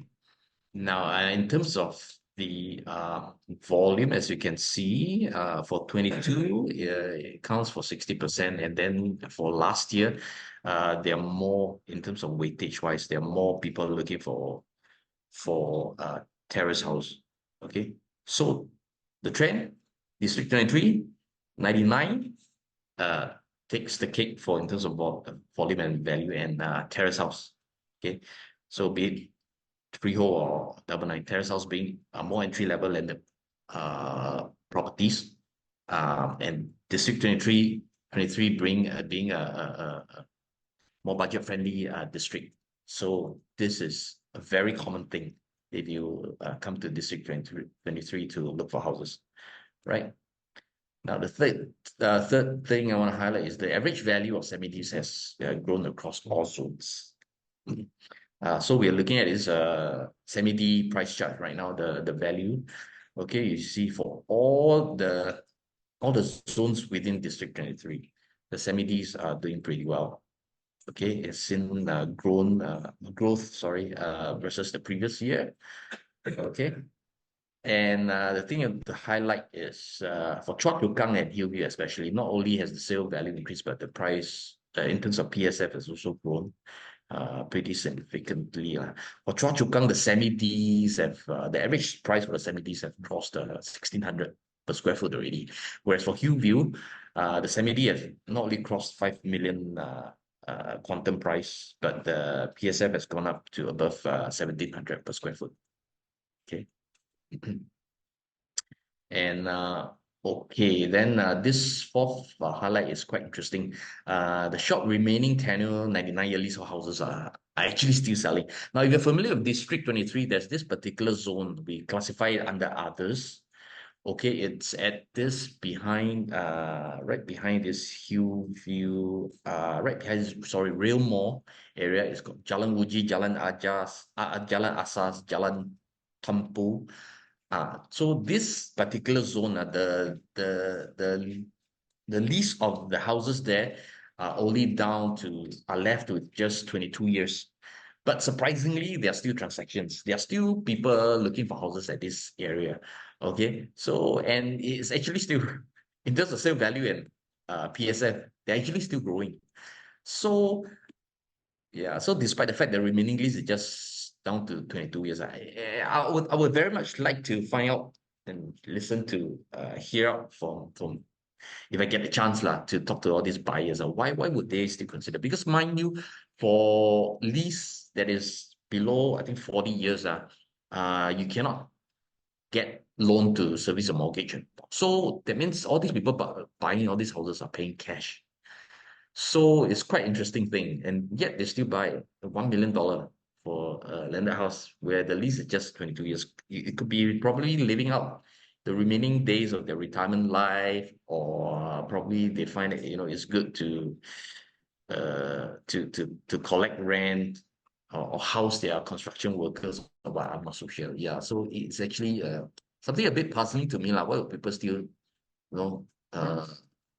dish out cash just to buy this landed house with short lease tenure left?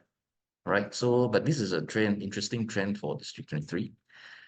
Okay, and these are the highlights, some of the transactions for this region of this short lease tenure houses that were transacted in 2023. Okay, the fifth highlight I want to point out is there's no change in terms of dominant PSF, but the price range has actually increased. So previously, I noticed, for both 22 and 23, the dominant price in terms of PSF are about 1,100 to below 1,500, and then there's the bulk of it, another 20+% were transacted above 1,800 per square foot. Okay, no change for both years, the dominant PSF. However, if you look at the price range, the brackets, okay, it has gone up more. And this actually account for about 70 plus, no, sorry, beg your pardon, 80+% of houses transacted. So what does this mean? It means that prices for District 23 are also getting higher, more expensive. All right. So that's all due to time factor I can present for you briefly for the District 21-23. I shall hand the time now back to Willie. Thank you. Thank you, Cedric. Thank you, gentlemen. I hope you have a very good the numbers overwhelming. Even me being the head of the division, I'm also finding it's a bit exhaustive, but I think once you start to take a deeper so-called analysis on them, I think a lot of the numbers actually make sense, right? You try to combine that with what we are seeing on the ground. Okay, so now let's go to the 2024 outlook. I know we're running a bit short of time. If you have the patience, I think the next few slides will give you some I won't say insights, okay, because it has not happened yet, but it's basically our predictions based on our observations and from the ground now, and also what we have observed in the market. All right.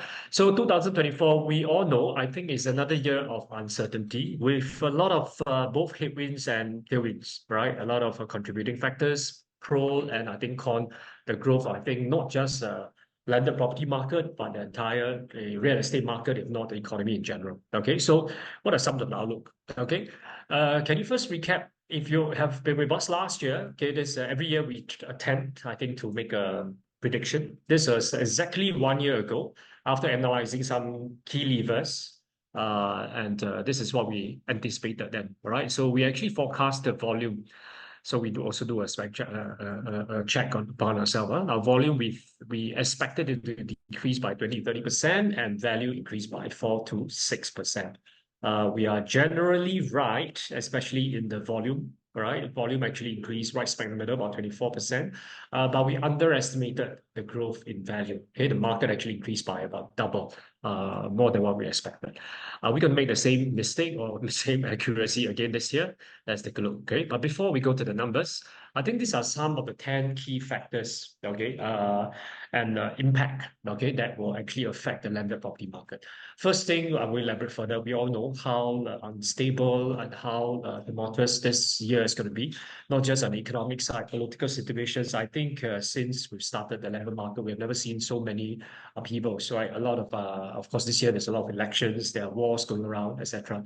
So generally, I think outside of Singapore, we are facing a lot of headwinds, okay, which of course we pray all the best for all the countries involved, but by and large it will affect our economy, generally. So I'm going to also do the same impact as well, that whether it's going to be a positive or negative, all right? Now the second one, how about Singapore? I think Singapore's economy before COVID and past COVID had actually proven to be very resilient, and this next year has no difference. Although last year the growth was not as good as expected. I think we grew by about 1.3%. But generally, I think we're very strong Q4. Just show you the next slide.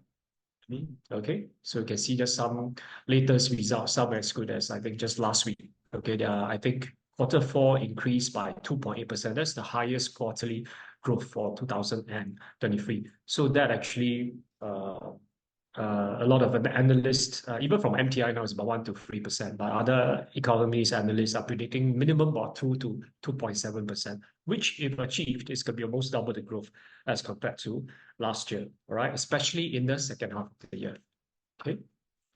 Not sure what happened to the numbers here, but okay, third point will be the interest rates. Okay, will be, I think, something that has been very sensitive and has affected a lot of us, especially those where getting the bills for when your new, the so-called fixed rates have ended. Okay, interest rates.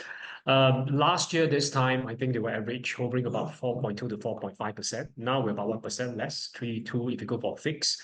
And the good news is expected to moderate further following Federal Reserve's basically anticipated rate cuts, okay, as much as 3 times this year. Okay, so if that happens, I think this is going to be good news for buyers out there, right? Next will be inflation. Inflation will continue to affect we call real, and of course that's on net income, and reduces the purchase demand and affordability. So I'm not sure if you all know, actually inflation has actually cost the real income in 2023 to be actually negative. Okay, so you can see here, actually falls by 2.3% as a result of very high inflation. So that not only eats into the affordability in terms of day-to-day, of course, that will affect our purchasing power as well, all right? And house being the highest, most expensive one, this will naturally be affected, okay? Same still to inflation, but on the negative, on the opposite side of it is that we have seen that this will continue to drive construction costs, renovation costs, etc. All right. In fact, last year we expected this to slow down a bit, but unfortunately this has continued to rise. What this means is that like what my teammates have presented, a lot of the new houses, right? New houses have actually reached record high prices. Just now we saw a couple of 4,000 plus per square feet, 3,000, etc. Okay, because developers, just like condo developers as well, they have no choice, right? In order not just to make a lot of profit, but to just break even and make marginal profit. I think the only way for them to do so is to price the new house higher. All right. So just give you some examples. In 2022, there were only about 11 houses. All right, whole year there's above $3,500 per square feet. All right, one was above 4,000. That's 2 years ago, 2022. In 2023, as a result of inflation and other factors, 19, okay, actually achieved above $3,500 per square feet. And there were 7 above $4,000 per square feet. Some were presented by Will earlier, all right? And for the first time, one house actually achieved more than $5,000 per square feet. Right, $5,000 per square feet. So yes, ladies and gentlemen, that has been achieved in the landed market.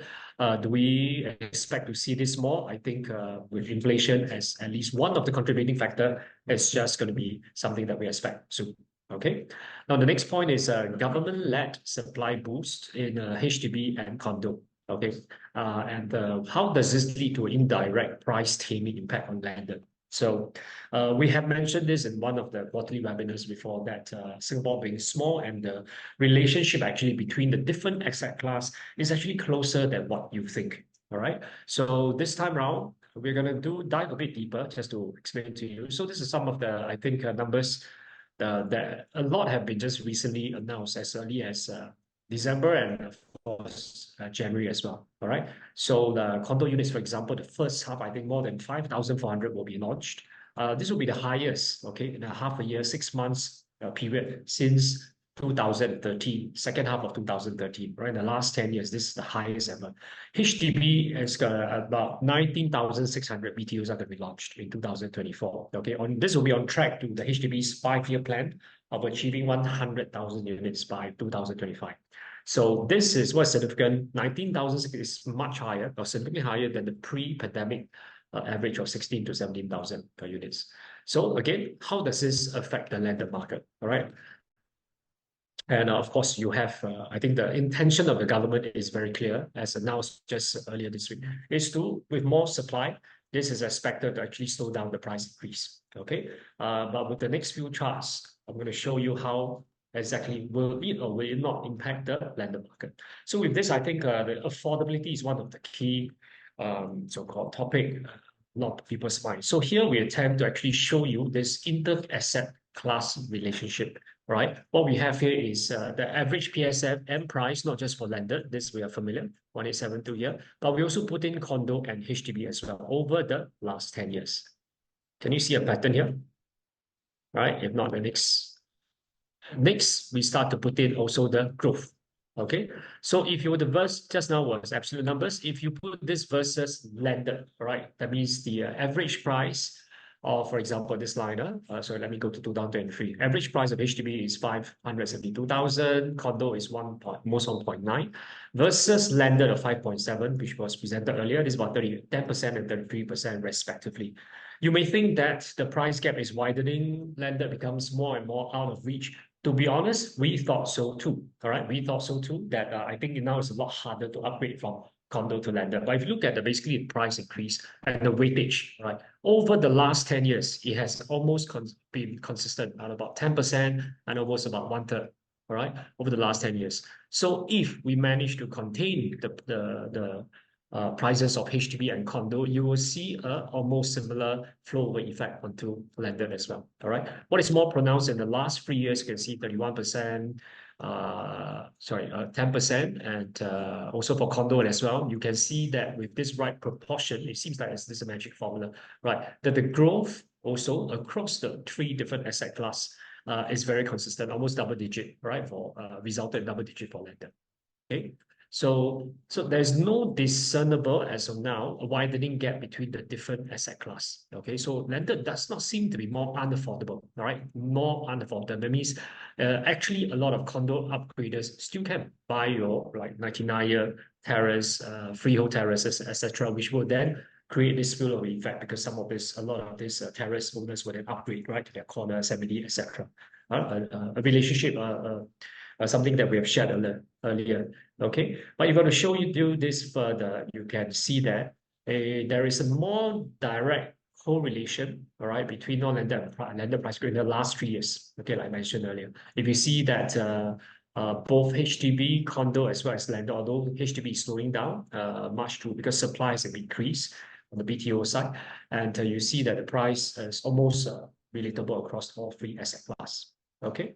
So if what has happened earlier, if the government is trying all its best, well, some say, please don't call me because of election coming soon, it's important to keep housing more affordable, to keep the unaffordability lower or accessible. I think this will have a flow over effect to condos and then eventually to landed.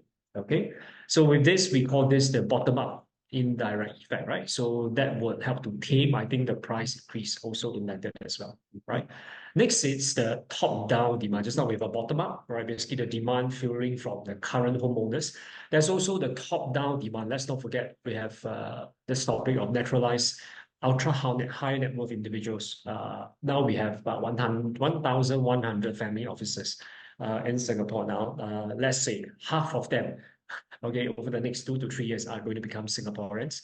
And then what will happen, right? 500. Remember, our average transaction volume is only about 1,000, 1,002. If 500 comes in, can you imagine the increase in supply of 50%? Will that drive up the price?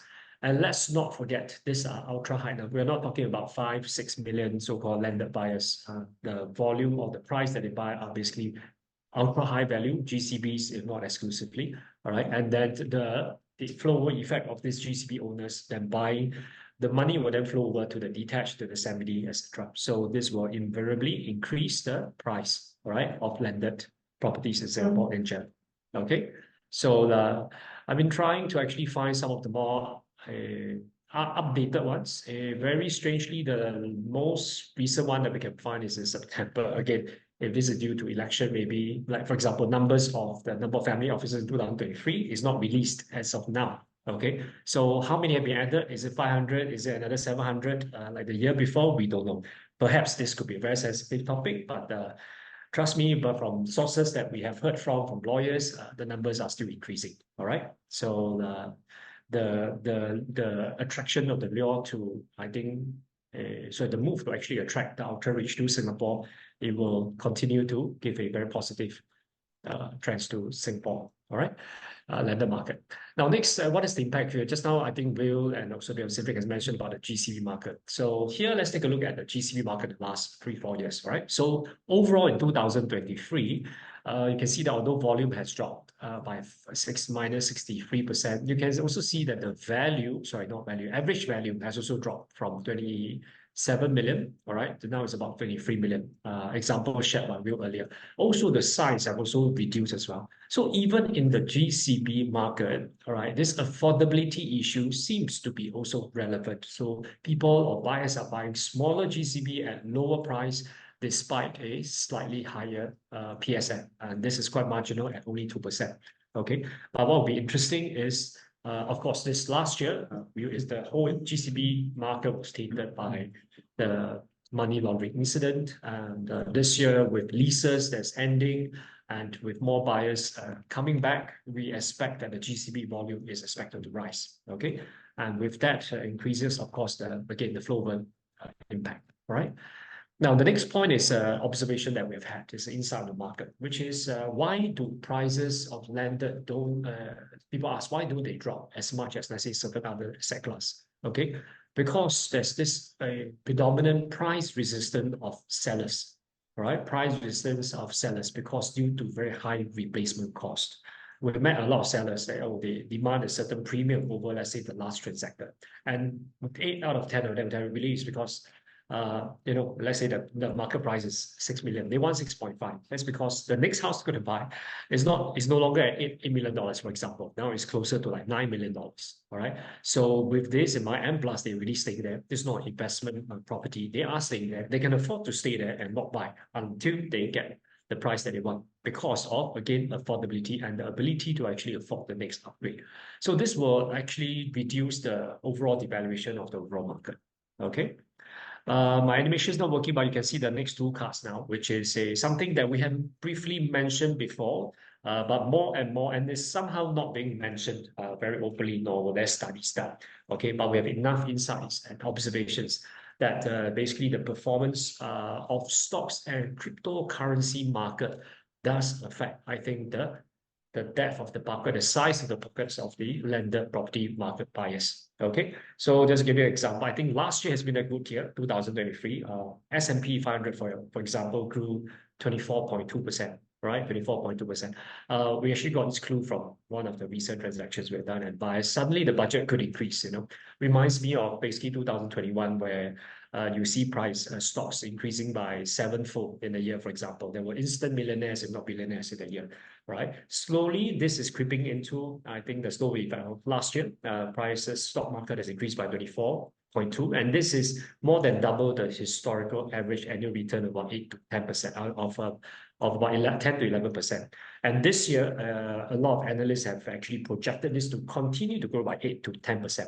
Right? Stocks is a lot more liquid. So should you need to, if you're $1 million short, for example, could you actually divest or take some of these stocks up to actually fund your landed purchase? This is highly possible. And this is a bit more predominant in the lender market because being more affluent, they have more resources and the amount that's invested is a lot higher as well. Okay, on the cryptocurrency market, this has also, it has been an amazing recovery. Bitcoin, for example, has turned back by more than double, almost 2.5 times, 154% in 1 year. All right, with SEC in the US giving green light to another 11 Bitcoin EFTs, I think, and also some people are saying there's a halving of this Bitcoin. I think this is going to project to grow even further this year, giving therefore buyers with multiple asset class, I think, a lot more resources to reinvest or purchase their landed property.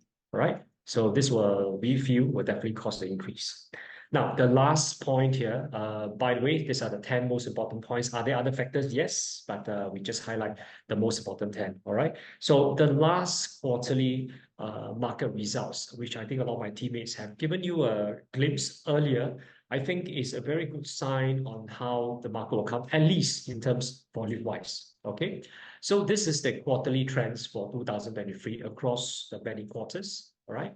So you can see that basically for volume, for value, this value has actually dropped from 1,009 to 1,008. We're a bit bullish in Q3, thinking maybe Q4 could get closer to 2,000 mark. But volume has really dropped, not just due to seasonality, but I think significantly there's a bit of a pullback and resistance from buyers, right? Island-wide across all segments. So, and what is interesting is if you look at this chart, can you see the past many years, all right? The usual economic principle of lower supply, lower price, for example, has actually been defied in the pandemic years. You can see there are years where the volume, from here onwards to Q4, in fact, from 2021 onwards, when actually transaction increased, pardon me, if you look at basically from last few quarters, you see that when transaction volume goes down, the price continues to go up. Okay, this has baffled us for quite a number of quarters because this is not the usual trend, right? Even in landed property market. But this year, right? This year, you start to see it following the same trend, where if volume drops, the price will follow suit, all right? The PSF will follow suit. With the exception of Q3, where we see uptick in volume, the price has gone up, the rest has gone down, all right? The direction aside, what is important is the consistency in the directions. So what we see here and we predict is going to happen is this normalizing of the volume-value relationship, right? Which also means that the post-COVID effect that we have experienced in the last 2 years is going to normalize, is going to disappear. So what we're going to see in 2024 is will be a back to normal landed market. Okay, what does it mean and imply to you?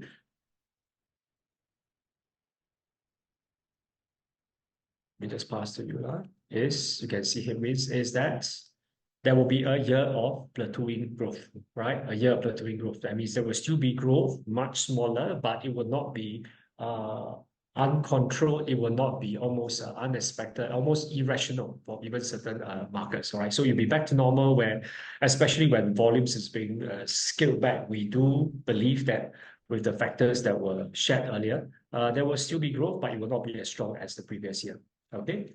So to go a bit, some insights into some of the brighter spots though, all right, island-wide, especially, I think the next slide will interest you if you are staying in these areas affected by this or are going to buy properties in these areas, all right? I won't go deep into every one of them, all right, but this should not be unfamiliar to you. For example, the Thomson East Coast line, this will affect, I think, 15, 16, the entire East Coast. Construction across Island Line, this will be very interesting because it's all the way from the west to the east. But phase one is going to start a bit faster, give more on the east side and northeast side. Yeah, the Bayshore Precinct, Michael has announced earlier. Development of the Dover Port Forest at Dover MRT, District 10 will be impacted. Turf City transformation is very exciting as well. All right, that will we already see the impact of Beauty World, but I think Turf City will be the next boost to the entire area. Right, even the demolishing of Raffles Town Club, which for years or decades has been there, has been replaced by a condo. Will that, like for example, will that like the shifting of ACS make the place less desirable because that part of the District 11 at has always been very, very popular and demands very high price. All right. And of course, we have the Great Southern Waterfront, Tengah Megatown, etc., Paya Lebar Air Base as well. So all these are mega projects, okay, spread out island-wide. So just like how government says, if you by certain years you don't stay within an MRT station, it will become a norm. All right. So soon, I think staying near all these mega projects will soon become a norm, and therefore guarantees, right, the price capital appreciation. Okay, so pardon me. Okay, so I'm going to go point by point. I suppose come out one by one, but okay, outlook for 2024, our recommendations now, right, for buyers and sellers. Okay, first point is the COVID effect is officially over. All right, it's officially over. Sellers, we are still thinking of getting much higher than before, etc. It's not going to happen. All right, what's going to happen is a normalization of the market. In fact, it's really started in 2023. All right, we really start to see the balance in terms of negotiation power between buyers and sellers. Now there are actually more and more listings are entering the market, less and less buyers. Okay, so this balance, we have already seen it restored. It will be restored or even more balanced further. Okay, what does this mean? It means that the distinction between the good houses, bad houses will become very, very clear now. All right. So if you have factors, okay, it's not just price now. You're not price qualities. The competitiveness among all this will intensify. So you can't just say, oh, I'm a Samidi in, for example, I use Justin's example, a Samidi in Siglap versus a Samidi in Teluk Kurau. Just because you're District 15, therefore you command the same price. No. All right. The micro location. In fact, of course, different houses within that, you have to compare within the condition of the house, how big. Michael just gave an illustration just now, 1 story versus 3 stories. Of course, bigger land sizes, a $10 million difference. All right. So not all houses will sell, and not all houses will sell quickly at the market price. So beware of the averages or the average PSFs that we show you just now, because it may not apply to you. All right. It may be lower, but at the same time, your house is actually better than all those that have been transacted or in the market, you can still command a premium. Right. So on the whole, landed prices should continue to moderate due to effects mentioned earlier. I won't elaborate. However, due to fixed supply, etc., increasing demand, and very important that was not mentioned, there are a lot of very powerful control levers by the government, which in an instant should price, for example, drop 5%, 10%. And just always remember the government, no government, especially Singapore's government, will want prices to crash. What's happening in China or Hong Kong, for example, right? So, but our government, unlike other governments, are in a much better position. In fact, I will almost say has almost full control over the cooling measures, okay, that when lifted, I think it will help to push up the price. So prices will never crash. All right, so for buyers who have called me and talk about crash, you know I put down the phone straight away because you have to be realistic. This is not going to happen. All right, or even return to pre-pandemic levels. We have to accept the fact that this is a new level, a new high or new low, depending on which period again. All right, so I wanted to review this as a surprise, but all the slide comes out. So our prediction for 2024 is that value will increase, still increase, but more modestly by 1 to 3%. All right, and volume will continue to decline from Q4, and many indicators that we are experiencing now will continue to decline by 10 to 20%, closer to the 1,000 units mark. All right. So both sellers and buyers, therefore, should also make their next move based not just on financial and economic or global, but please continue to do so based on your personal family needs rather than market conditions. All right. This have always been our this advice, right, from day one, because you're buying this as a home and not as a speculative asset. And last but not least, I think variation in performances among the various locations, house types, non-house qualities will become more and more startling, right, as the options increase. So like we said, just like the purpose of this webinar, a deep understanding of the market is very, very important. It's not something that you can just, search by, for example, Property Guru or just look at URA price index. I think you really need to go for qualified, experienced professionals who are in the market to help you decipher this huge so-called box to decipher, right, what's going to happen in this market to make the right decision. May not be the best decision, but the right decision, at least for you and your family, right?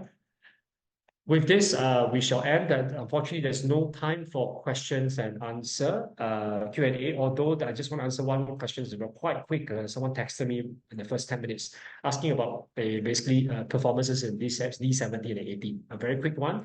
D17, which is basically the Changi side, because I think this you're staying in Loyang now, right? So in D17 last year, value has increased by 11.2%. Volume has unfortunately dropped further, more than the market, right, by minus 57%. 18, which is a Pasir Ris area, the value increased by 13%. So these two actually the value increased more than the market, but volume, like District 17, has dropped by more than 50%. All right, 50%. If you have more questions, again, there's me and my teammates here, but more importantly, we have my entire team at Huttons Lender Division. Please go to them, all right, my team and I. If they don't have the answer, or we don't have an answer straight away, we will definitely work together and analyze further to find you, I think, basically the right insight that you need. All right. With this, I shall end today's webinar. Thank you very much. My name is Willie, together with Jason, Justin, Michael, Sean, Cedric, and Will. We wish you a very good new year ahead, and of course, with a happy Lunar New Year coming up. 恭喜发财 and once a week to everyone. All right, we see you in April first week for the Q1 landed market analysis by Huttons Lender Division. Thank you very much and good night.